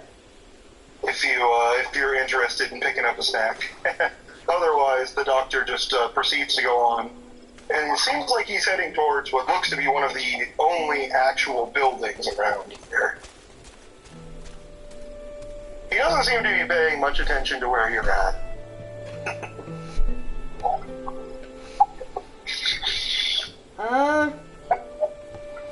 Let's follow him.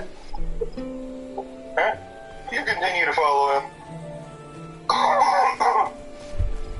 And I assume when we get to the bar here that Uncle is going to be talking to Farmer Dan. Actually, you find he's chilling in the middle of one of his sets. Okay. Alright, so you follow the doctor to the bar where he sits down and slides a couple coins across the counter, which he is given a drink of something that smells awful. Smells completely awful. Way to go, James. Definitely very alcoholic. And he kind of gestures to the seat next to him, and he points to the person on the stage playing a song, which, Daniel, could you kindly describe for us? And he says, that's him right there. We'll have to wait until he's done playing, though. Alright, you ready?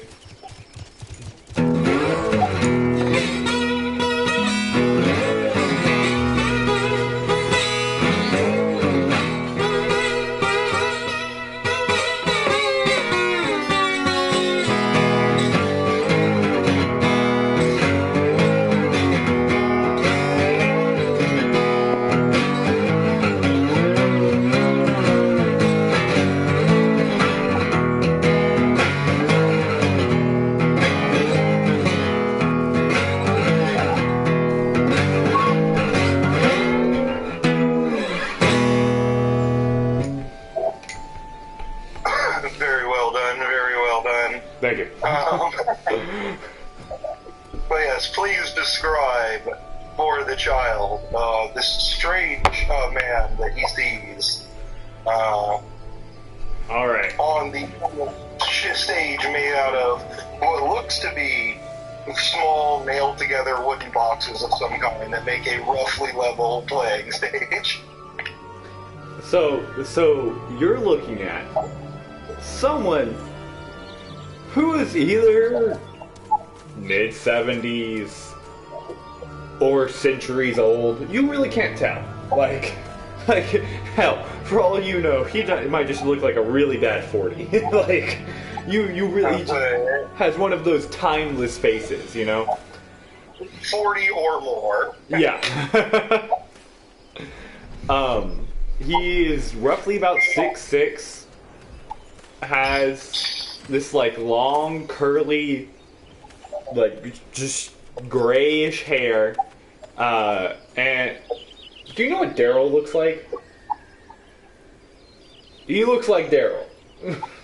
For those of you who don't know, Daryl, you know, he has, like, the full mustache, full beard, long, kind of grayish white hair, pulled back usually, about 6'6", wearing some overalls. One of the straps busted. It's just kind of chilling.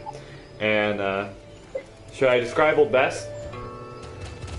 I am going to instead, or before you do that, I'm going to have Xavier roll me your gun-based skill to see what you can pick out about the strange thing that this man seems to be holding. That's Running gun. What do yeah, that's 4 keep 3. Roll how many? 4 keep 3. 4d6. Keep 3. You, sir, got a 10. You got a 10. Alright, so just looking at it, yes, you can describe Old Bess because you, with your training and expertise in many different kinds of weapons, Abhishek, realize that what this man is holding is not just a guitar. It is also a very dangerous weapon that, despite what seemed from first appearance, very well made as far as you can tell. Well, It's a And then you can start it from there. what you're looking at is the beauty that is Old Bess. It's a 12-string resonator guitar, but except for the neck, you're looking at a classic double-barrel shotgun. It's a shotty. If you call it a shotty, he might actually shoot you. Not, you never know. But the neck is... This is the kind of game where it's not entirely frowned upon for one player to, like, if they did something deserving of it, for the other players to beat them up, put them in a sack, and throw them in the ocean. Like, depending on your character, that might be a thing that is okay for you to do. Like, You have been warned. But you can see that the neck part right here is in fact a double barrel shotgun, and the tuning pegs run along the side of the very end of the barrel, and triggers right here. Actually, sorry, I forget. You can't see the trigger because the trigger is a very specific chord, which is... yeah, you forgot that we did that. I messed it up. It's supposed to be a D minor 7.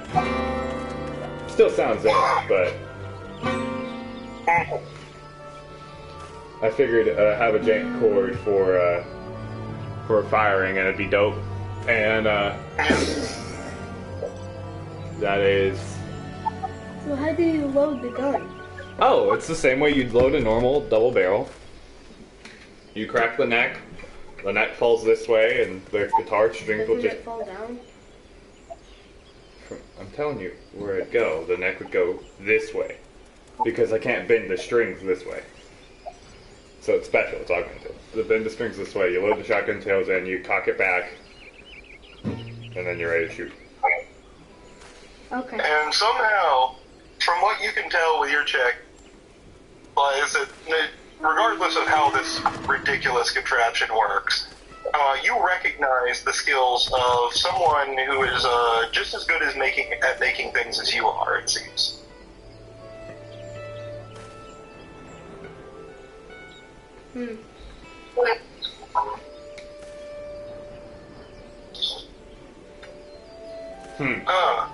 Yes. Once Uncle has finished doing his set, Dr. Moley will kind of wave him over and hand him the drink that he ordered but has not touched. I would like to introduce you to one of your new teammates. I suggest you two get to know each other, as you will be working with each other for a while. I'm going to go get some of those delicious smelling kebabs. Would you like me to bring you back one? He looks to both of you. Oh yeah, sure. I'd really love if you brought me back one. And Uncle just kind of hands him roughly like $1 in nickels. he looks at them, just kind of shakes his head, thinking about Echo. And then turns to Abhishek and says, how about you? Would you like one? I've been staring at Uncle. You're just staring at me. I will leave you to that then. And Dr. Moley leaves the building. Hi. My name's Uncle. How are you? And Uncle just kind of extends his hand for you to shake. I'm alright. Are you gonna shake my hand?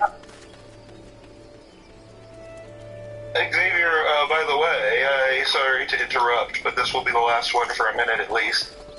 What does your character look like? You have not given us a description. Okay. My character... Well, specifically for this place, how are you dressed? Okay. My character looks as, like, he has a little, he has clothing that looks heavy, but is not. Why did we let the child describe that? Alright, continue. I mean, you're just gonna end up looking like a JoJo protagonist, it's fine. Alright. He has a mask that appears to be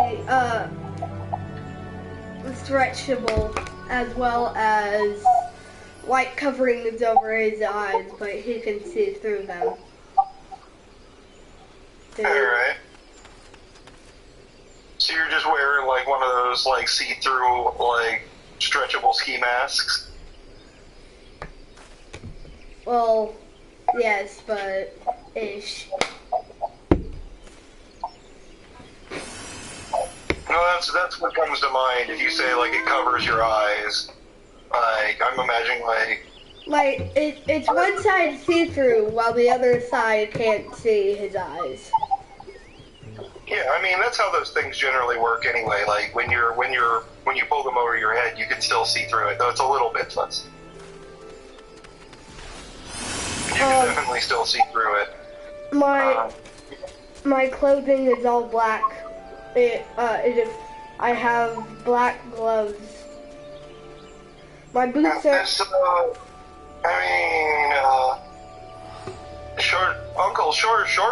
Short of the night vision goggles that you're sure he must have tucked somewhere. This looks like one of them spec ops from the action movies that play over the entertainment center sometimes. Oh, great. Alright. Are you one of them spec ops personnel from them action cat movies? No. I'm a real action person. Well, that's what I said. I asked if you were a special act, like from those action cop movies. But if you said you're a real one, what I mean, like, man, I'm gonna be working with a real life. Oh, I'm blanking on one of the names. John Wayne.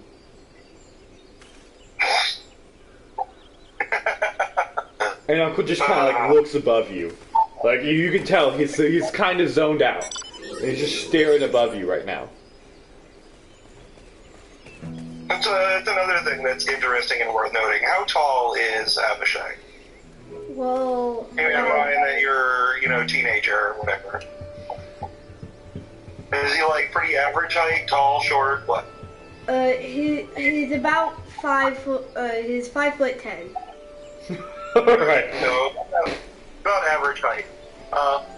Uncle is enormous, almost like 2 full heads taller than you at this point. Wow. I'm 6'6". This man, his voice and the way he acts does not match the size of the body it is coming out. So just keep that in mind. It's kind of at this point where you just kind of like.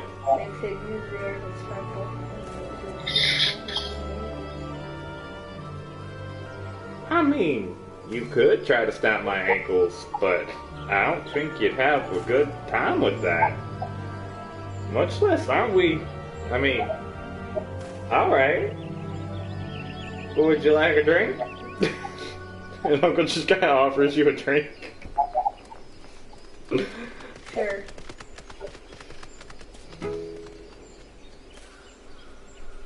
All right. I take the drink. All right. Oh.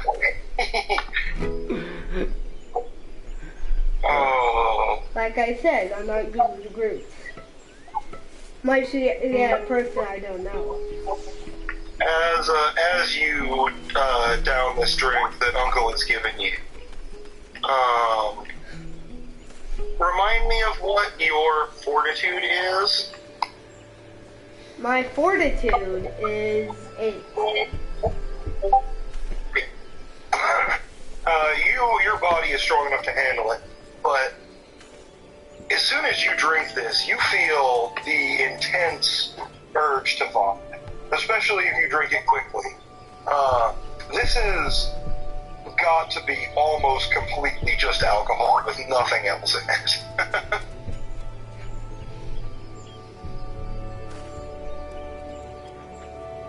I feel big. You feel good. Okay. You're feeling a little bit strange. I'm assuming, being young, you're not used to this kind of thing. Though you probably have some training in resisting poisons and things like that, which is basically the same thing. Yes. You're feeling fine, but a little bit weird. This is definitely something you're not used to. I have training in everything. I'm alright. I mean, you basically took training or a gear perk for every skill that you have, which is not a bad thing to do. So you're pretty good at the stuff that you do, you know? Yes. Pretty good. Pretty good. But, so, you guys have your discussion for a little while, and eventually Dr. Moley comes back. How's that with three long skewers of Uncle, what you can identify as Rabbit.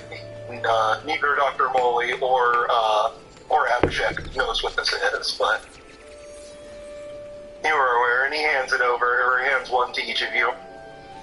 Oh, thank God, Dr. Molly, you're here. I'm not gonna lie, I really didn't know what to talk about with that kid. I really just wanted to talk, but then it was like, oh my God, blah, blah, blah, I'm gonna snap your ankles. And I was like, oh shit, I didn't want him to snap my ankles, so I just got here, and I thank God for the kebab.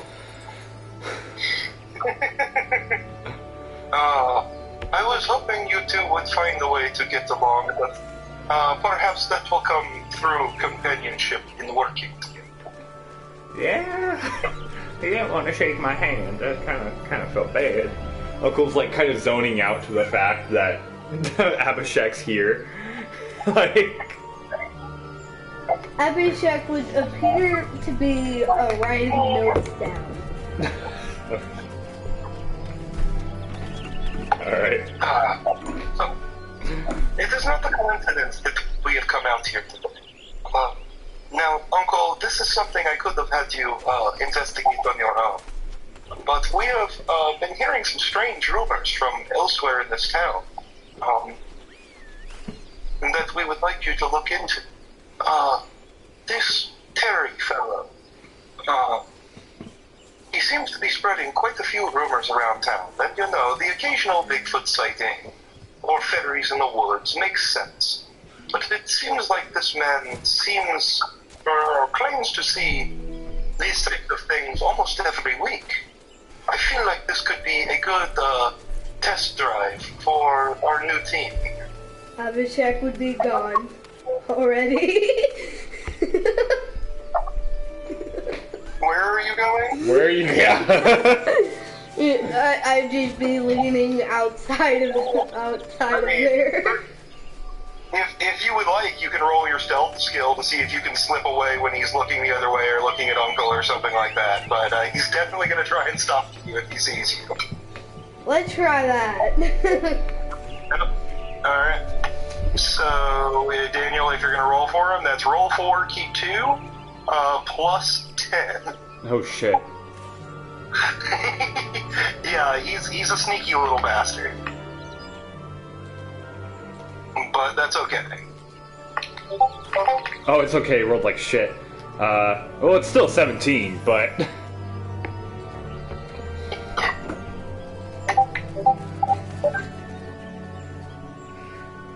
17, you say? yeah. You tie with Dr. Moley. You almost slip away, and then he just kind of, while still looking the other way, reaches out and just kind of grabs your sleeve and says, I think you'll want to stay for this part. This is the part where you get to use some of those skills of yours. We're going to want to locate this man's place of residence and then sneak in there and see if we can find any evidence that there is anything abnormal about this man. But we do not want to see him, we do not want him to know we were there. And we do not want to hurt him if possible. It does not seem dangerous. Where is his home address? Uncle, you would know this man, Terry. This is where a lot of where Dan's weird rumors come from. It's from different weird shit Terry says. Gotcha. What's his What's his home address? What's his key card information? And what's his personal ID? I got him. Molly just kind of gestures around you and says, well, that is the problem. As you can see, he lives here. And I believe that, like Uncle over there, he may be one of the few that do not live in town, but out in the woods. Would Uncle know where Terry lives? You would know the general location. Which, do you have the map still, by the way? I do. It's on my phone. One sec, I have to... Here we are. Here's the map of the area. He lives somewhere up in this general area up here. He walks a little bit further than you do. Or wait, shit, you can't see what I'm doing. No. I can if you share your screen real quick. Kind of. I would, but it's got stuff on it that I can't share. Oh, yeah, gotcha. So it's up towards Bear Lake. Up towards the top part of Bear Lake, you see where the dotted line that goes across there is near the marker that we put there last night. Yeah. He lives off to the east of that, about in the kind of general area where that dotted line meets the vertical one that goes up. Okay. Kind of in that general region. So he's closer to the river. He will pay a little bit of money for somebody to let him use a spare tent or whatever, because sometimes he just doesn't want to make that trek all the way back. Yeah. All right. So he probably has stayed in many people's places around town, but he does have his own residence somewhere kind of up in that region. Gotcha. Which direction is Bear Lake to us? We are... To us right now, it's northwest. Let me grab the version of the map that is not anything spoilery, and I will send it. I have it. Discord, it's in the Discord. Oh, I was just gonna send it again for Xavier here. This is the map here. And here's a question: does Uncle have an actual map where he marks things down and takes notes, or is this just kind of like a mental understanding for you? Essentially, the map that you bought off somebody, if you want. Yeah, the map that you got, that he's filled in with all our experiences, that's what he has. All right. So this is the map, and I've left the labels off of anything sensitive. But this is the map with the markers on it that you see Uncle looking at, Xavier, if you can see that in the Discord. I have the picture up right now. Alright, yes, that is, Uncle kind of pulls this map out of his pocket and unfolds it. And you kind of get a glimpse of it. This is what it is, though. If you would like to roll me something to do with knowledge, you could possibly try and figure out where you are. Do I have knowledge? Yeah. Oh, yeah, I do have mind. Unless you already know where you are, if you can tell me out of character where you're at right now, I'll just give it to you. But otherwise, you can always roll, even if you don't actually have a skill for it. Like right now, you don't have a skill for this. But you can still roll 1d6 and see how you do. You know? Alright. 1d6, Even if let's you don't go. have a skill, you can always roll one, keep one.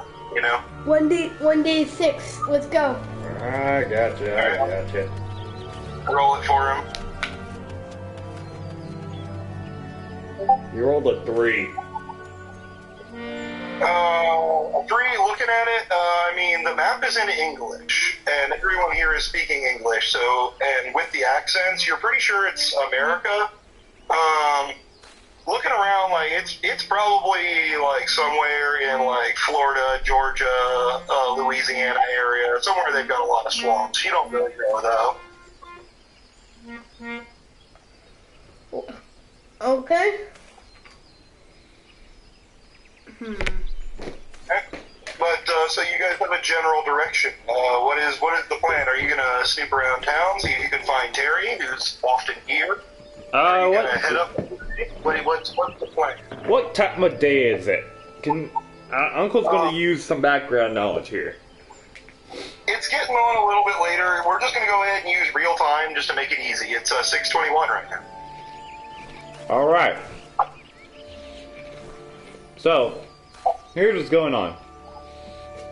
Because Farmer Dan got his news yesterday about the latest sighting. We're going to assume that Terry's back at his house. So... Alright. Farmer Dan told you a bunch of stuff the other day, but only one of them specifically he said came from Terry. But yeah, I mean, it's probably a fair assumption. You look around the bar, Terry's not in the bar. You don't know where else in town he'd be. Yeah. Do we have a motor around, or Why you want a motor? what? Why you want a motor? Because it's a bare lake, right? So it's a lake.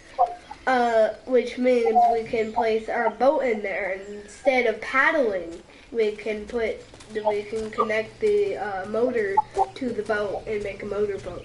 Well, I love to tell you could do that. But here in that swampland, you get that motor, you spin that motor's gonna either get chopped by a gator, or it's gonna get stuck in some seagrass, or some seaweed, or whatever the fuck it is. Or it's gonna get you're just gonna get stuck in some mud, because you don't really know where you are, do you, son? Uncle just kinda like looks. You can tell he's not trying to be mean. He definitely doesn't know where he is. Yeah. If you want to know exactly how far off he is, you can go ahead and roll now, boy. Gotcha. Exactly how far off? What does that mean?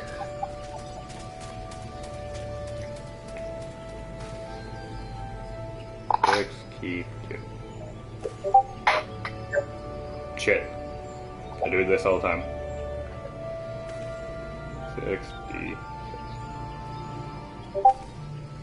That would be a 12, sir. This young whippersnapper's never been to the South at all. Yep. You poor soul. In fact, he speaks pretty good English, but you're pretty sure he's a foreigner. Alright. What does that mean? That means whatever Uncle thinks it means. Now, boy. And Uncle just kind of like wraps you in this really tight bear hug. And you can tell it's like nothing aggressive. He's just trying to be nice. Now, boy, just so you know, we're in the swamp lands of America. Now, there's nothing really wrong with that. But the first time you really get here, you're just gonna kind of be like really,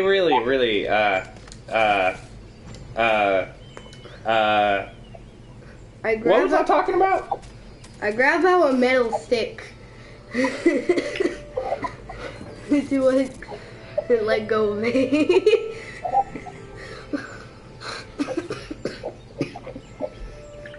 Alright. Uncle Hook just kind of like lets go and like shuffles away. It's like, I didn't mean anything. And, I put the medical back. Uncle just kind of turns to Dr. Molly. I don't think he likes me. Oh, yes. That is a problem with him since we brought him to the agency. And he doesn't get along with groups well. I think that is why I was hoping that it would go better if I left you one-on-one. Maybe not yet. I am sure you will grow to trust each other and rely on each other's skills in the future. Oh, baby. Alright, so, we gotta go find Terry, don't we?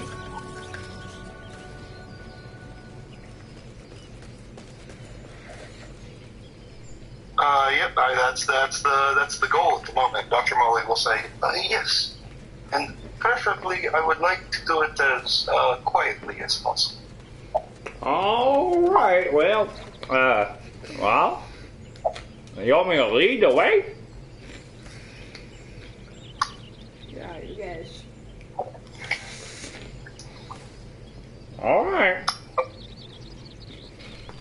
Owen just kind of starts walking out of town towards the direction of Terry's house. I'll follow him. Well, I'll. Do you have any kind of skill for navigating or tracking, either of you? No, but I've lived here all my life. I haven't really left. You can use your knowledge for that. Alright. I have willpower. I have knowledge. I don't have a seal for that. No. Yep, that's fine. And you know, you're not always going to have a skill for every single thing. Sounds good. Say it again. That's why we have a whole group of 3 people here, so that somebody will have a skill for it. You know. Yeah, you can't do it like that. It would be nice if you could. But... I'm really excited for Garion to actually hop into this. Wait, what? No, for Garion to yeah, I'm interested to see how he does with it as well. I know he's played D&D before. It's a little bit of a different system, but I think it'll be fun to have him around. I'm interested to see, I kind of know his skills and what direction he's going with his character, but I don't know, what his personality is going to be, which is what I'm interested to find out. What was your total? My total, I'm trying to math, is a 15. Alright, so you're going to use use of your consumable? Yes. No. It's a keep 3 now. Oh, okay. That's right. Forgot about that. Okay. Yes. You do in fact know, you don't know exactly where he lives, but you are fairly easily able to keep on a straight course. And to, head in that general direction. Roll me a d4 minus 2. Alright. I'm gonna try to climb a tree. That's a 2.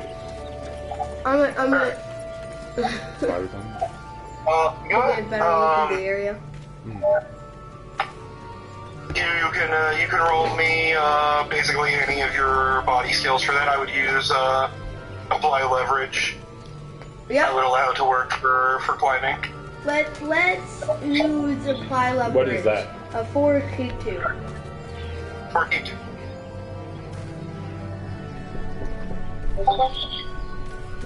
You got a 6. Alright, you managed to climb up. These trees here don't seem to have a lot of branching things that seem to be fairly straight trunks until fairly high up, but you managed to scramble up one and kind of get a view above the tree canopy. You can't really see much because there's so many trees in the way, but you can now tell that this swamp goes on for miles and miles and miles. There is nothing but more swamp as far as you can see. and one what looks to be actual paved maple road off in the distance. A what? Basically, you climb up a tree, and from the top, basically all you can see is just more trees and more swamp in every direction, except for there is one like major highway road, a paved road, with no cars traveling on it at all, a little bit off in the distance. Otherwise, you can't really see much from the top of the tree. Well then, let's. I will go to the highway. I mean, you got your group traveling with you. Uncle seems like he knows where he's going. Are you gonna try and convince them to go a different way, or are you just gonna start going? I'ma go. Alright, so you start just walking off through the woods, and both Uncle and Dr. Moley just kind of look after you for a second. And Dr. Moley says, where are you going? Well, on the top of that tree there, I found a highway. I'm gonna go to it. Yes, there is a road that comes into the town that we just came from. You will not find any people there, though. It has been closed for many years. That's why the town does not have people bothering. Yeah, we're a pretty secluded place here in Flamingo.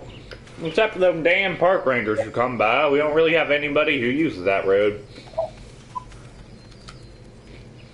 Even the park rangers mostly stay on the designated paths. It's very strange to see one out here in the middle of nowhere like this.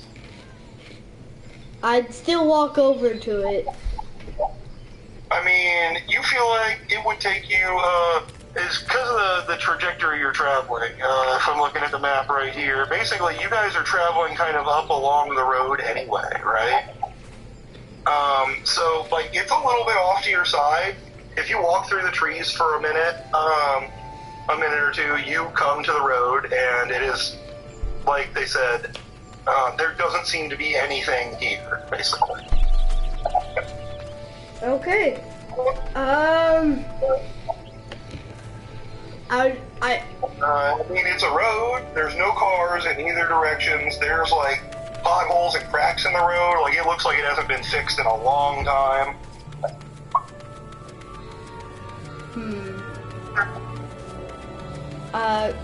Let's climb another tree.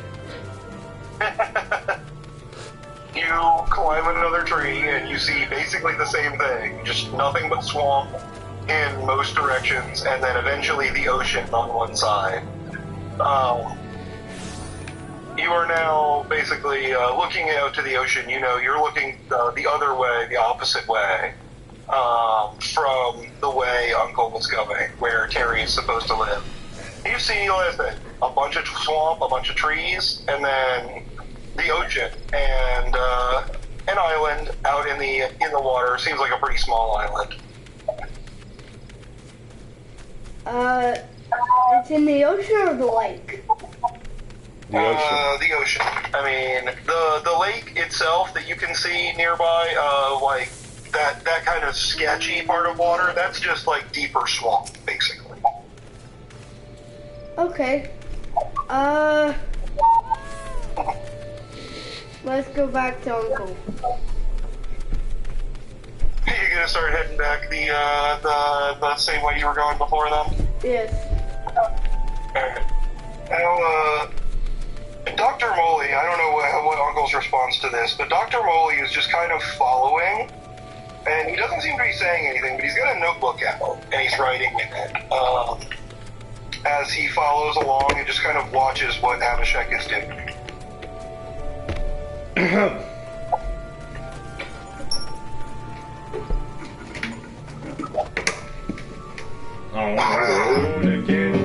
Oh wait, hold on, fuck that up. I didn't have the slide on.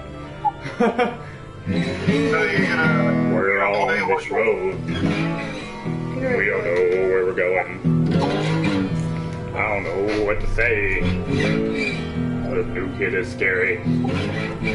I want to go all the way to Terry. He's on the opposite way of that lake. Now we gotta go down to town. Uncle just singing the entire way. that was amazing. Just go ahead and count yourself as if you had rolled a max check for handing my guitar. Gotcha. Whatever your current max for the number of dice you can keep, just act like you rolled that number, you know? Alright. Which I believe is keep 2, so that's 12 plus your skill in it, so basically anytime that you do that good, I'm just going to tell you to act like you rolled a 20. Gotcha. You know? Yeah. Which will improve as you improve that actual skill as well. But, on the whole way there, I'd be staring at his guitar. We're following so, you. how does Abhishek feel about, what kind of music does Abhishek like, if any? Like, you probably never heard that much music growing up in the agency and as a child soldier, but you've heard at least a little bit. Like, what is your thoughts on music?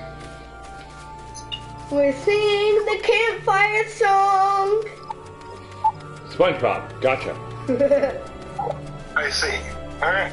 No, that's the only song I've heard by other people as we are setting camp on their way to... So, as a child soldier, the people who were keeping you were singing SpongeBob. I would imagine that would probably be more like something that he saw once he moved in at the agency. Okay, that's the only song I've heard, so I mean... That's the only song you've heard, Armin.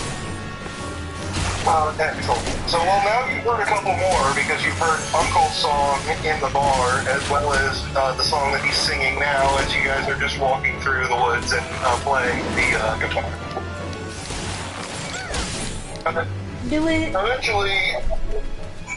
Eventually you do reach the general area where you're pretty sure Terry lives somewhere around.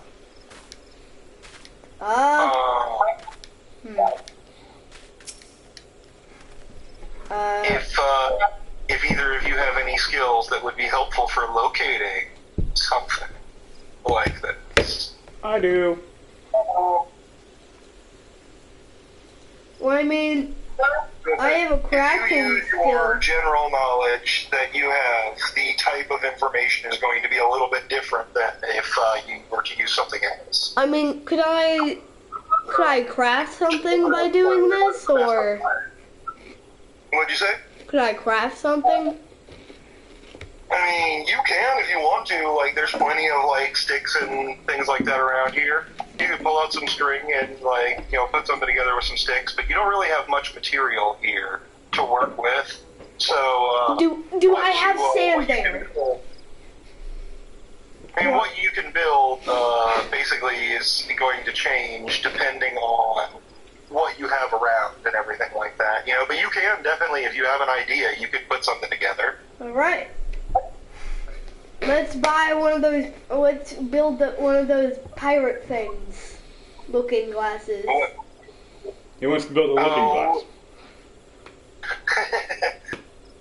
I'll say, using just some various parts that you keep in your bag, some pieces of glass, you can fairly easily, with some sticks and everything, put together basically just a contraption that holds two lenses together in a way that will let you look around a little bit more. Alright. Go ahead and roll with your crafting ability for this then, since you're doing it that way. 4K2. Wait. One second. Plus 4. That's 15.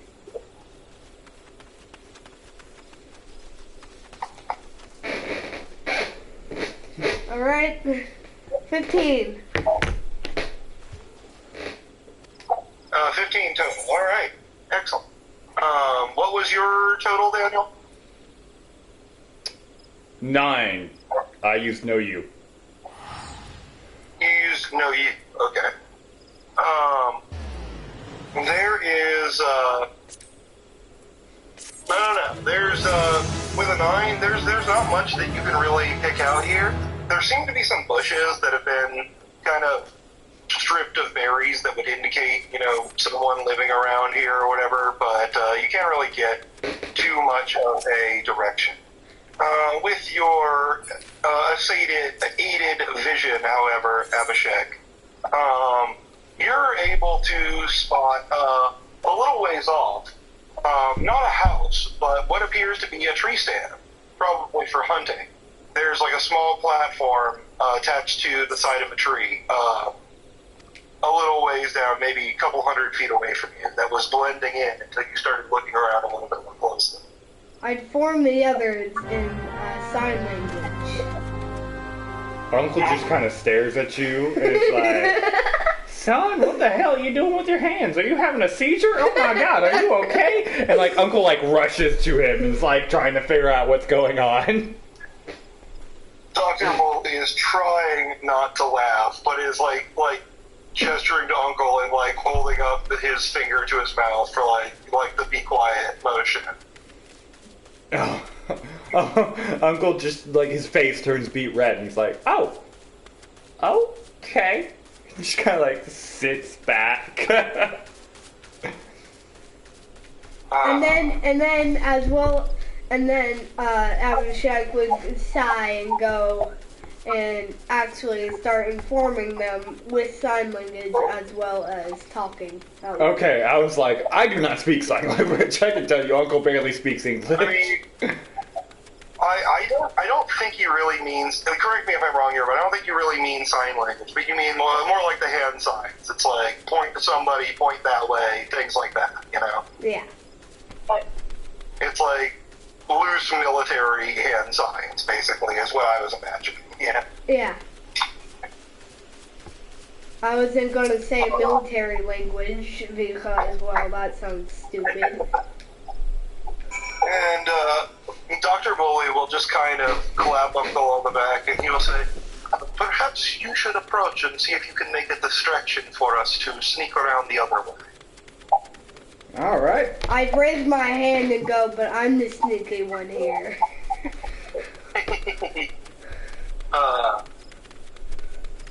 Dr. Moley kind of, as you move along, if you're approaching, Dr. Moley seems to follow you.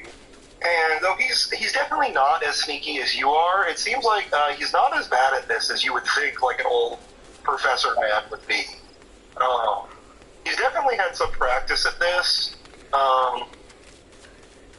But rather than keeping down low and hiding behind bushes or anything like that, you just notice that he just kind of walks along nonchalantly, but he always moves slowly and carefully enough that it's not super obvious. You can see him, but not very well. All right. And then he's following he's going to stay about 30 feet behind you and let you go in front, because you are definitely the more sneaky. Alright. Do we have... distraction of people giving us before we get too close, Bella? Do we have...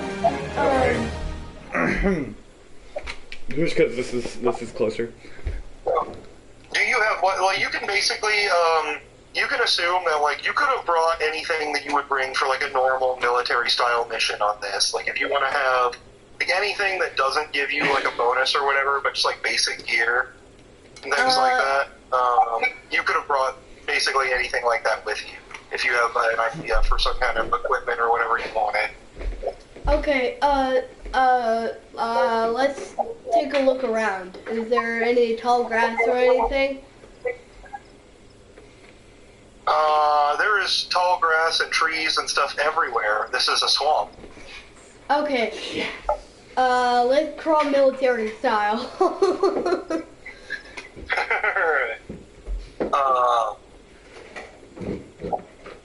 Alright, go ahead and roll your sneaky check to approach this place. But like I said, before you get too close, I want to know, how is Uncle interpreting the request to provide a distraction? You hear, quite promptly, Uncle essentially talking out his ass about the most random things and in the loudest fashion. Alright, so you're just gonna walk straight on up. As you start to get closer to it, you notice there's a building kind of similar to your own hut, and Terry is just at the moment sitting outside at his little table. It looks like he's roasting maybe a turkey or something like that. Mm-hmm. And hold on, I have to roll this for keep too, and then I'm gonna start my delusional ranting. Awesome. I think there's a buff for it too. Keep going down a little bit more. Yeah. That's a plus 10 to your sneak. Yep. So it's a 20. Woohoo! Okay. Excellent. And then this is Terry, right? Terry's pretty used to crazy. He's pretty used to crazy. In fact, he's probably the second craziest person in town after Uncle. All right. All right. That's what most people would say. Hold on. Oh God. Oh well, never mind. Why? If we... I got a 5. Does this enter the maze? Yeah.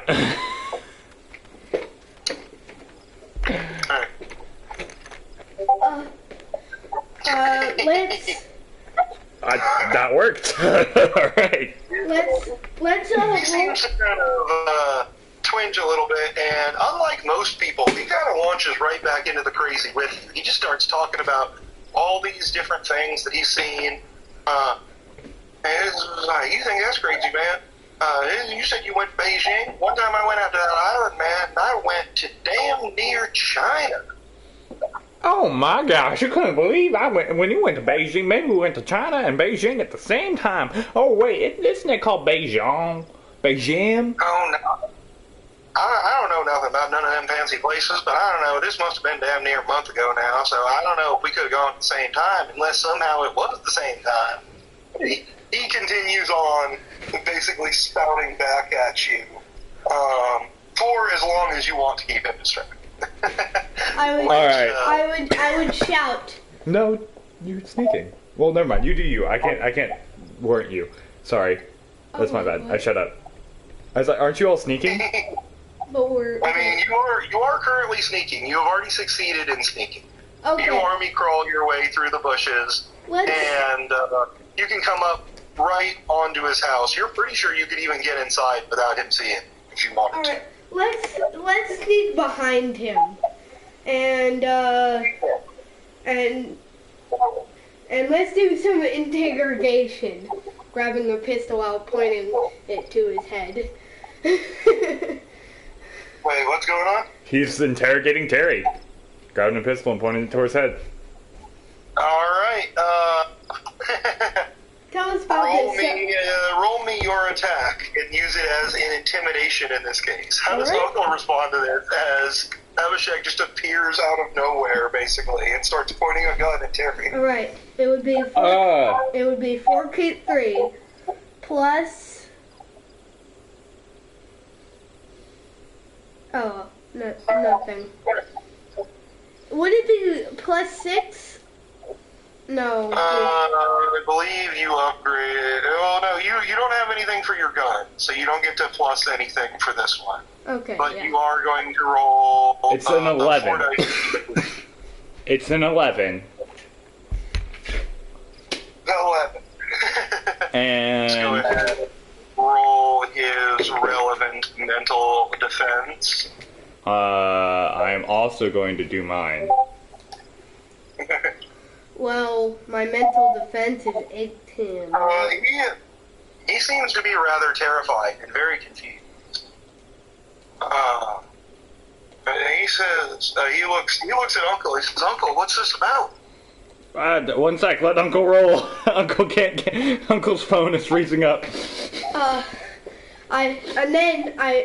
While Uncle is trying to talk, I'd say, "Shut up and tell us about this Sasquatch you've seen."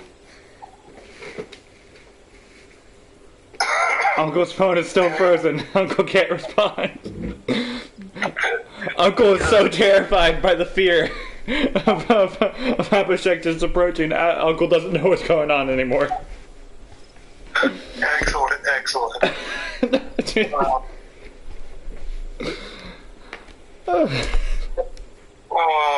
He just kind of starts stammering out. I saw him a few days ago down in the woods over that way. It was a little bit smaller than what Bigfoot is supposed to be, but it looked almost exactly the same. Hairy ape man was swinging through the trees like crazy. And you're aware that... Go ahead and Xavier, roll me your mental defenses. Would that be an 18 or... No. I don't remember what you called it. Oh, my mental defense? Yeah, it's what do Yes. you mean? It's a 4 keep 1. What do you mean? Alright.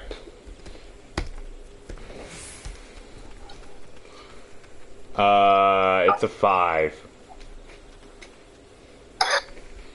And my Hold on actual... one second.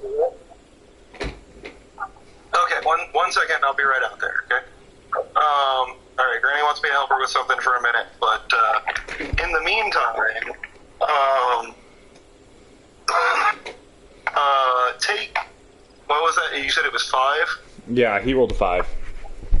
Take 7 points of mental damage, as the ideas and thoughts that come from this man just don't make any sense, and they seem to twist your brains in knots. But we're going to pause for just a second. I'll be back. So you are now at 11. And yes, Daniel, what you think just happened did just happen. Great! What's that? Nothing. Alright. And now we're back on the Final Fantasy front. For just a second. Yeah. Let's actually check YouTube chat. What is our current quest?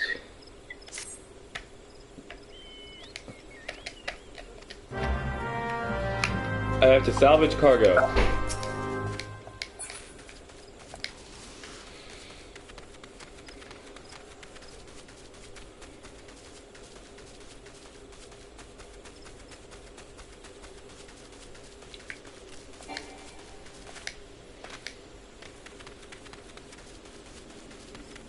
Oh. Oh! Oh, hello! Give.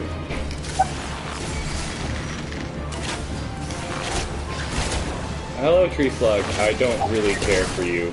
I'm more... Oh god, I selected the Tree Slug, not the Umber Toad. Are you shitting me? Are you shitting me? There's... I'm back. What miss? You are missing me not actually attacking the one thing I should be attacking. Because it just won't give it... There we go.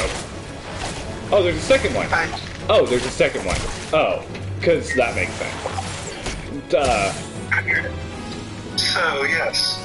Abhishek, your mind kind of hurts as this guy describes this weird little, like, short Sasquatch that he saw in the woods swinging through trees. As well as just kind of the rambling takes a life of its own and starts talking about all kinds of different things. There's something in there about an island and something in there about mushrooms, and it just doesn't make any sense. I then say, stop stampering, or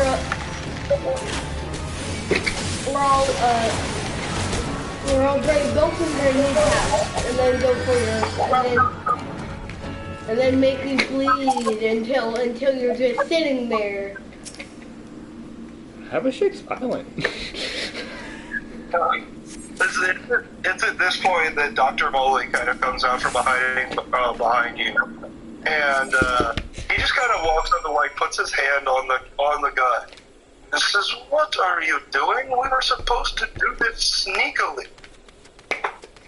I did. He didn't see me coming. Go inside the house and look around, please.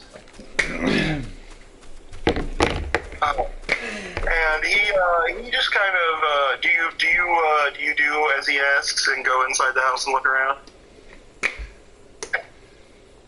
Yes, he already damaged my mind already. Alright. So you go into the house and close the door and start looking through all of his different things.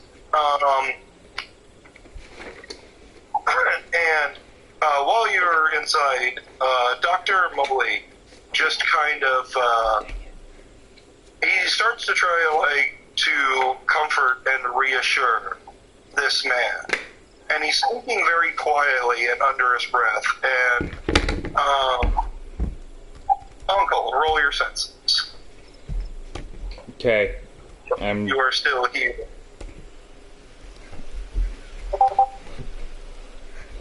That is an 18, sir. Alright. What? This man, as he speaks, is becoming more and more entranced by Dr. Moley, in almost a kind of an unnatural way. And because of that very high roll, you catch it easily when Dr. Moley kind of makes some strange symbols with his hand, some strange gestures with his hand, kind of down, holding it by his waist as he's talking to this man. And there seems to, for a brief moment, kind of just be nothing in this man's eyes. It seems like he's gone brain dead for about half a second. And he opens his eye. And he says, "So why did you guys come out here, all the way out here to visit me again?" Alright, and it actually looks like we're gonna have to leave it up there, because Isaac and Kay are here to pick up X. Yes. Just to keep it nice and simple for the ending, you actually don't find anything in this man's house. It seems from what you've found here, that you can fairly easily determine that he is in fact just so crazy that, well, like, that's really the only significance. Hey. Except for the things that Uncle already knows about. Yeah. Right. Alright. There isn't going to be anything strange, no records, no pictures of anything. I mean, that would be... Yeah. Oh, crap. Okay. Alright. But Emma should be there right now. But yeah, that was fun. Do you think that was fun? Alright, Xavier thought it was fun too. Okay. So, we will go ahead and let you go, okay, Nick? Yes, I'm about to say I need to let you go anyway because I do have some other stuff to do, but I will talk to you later. Alright, talk to you later.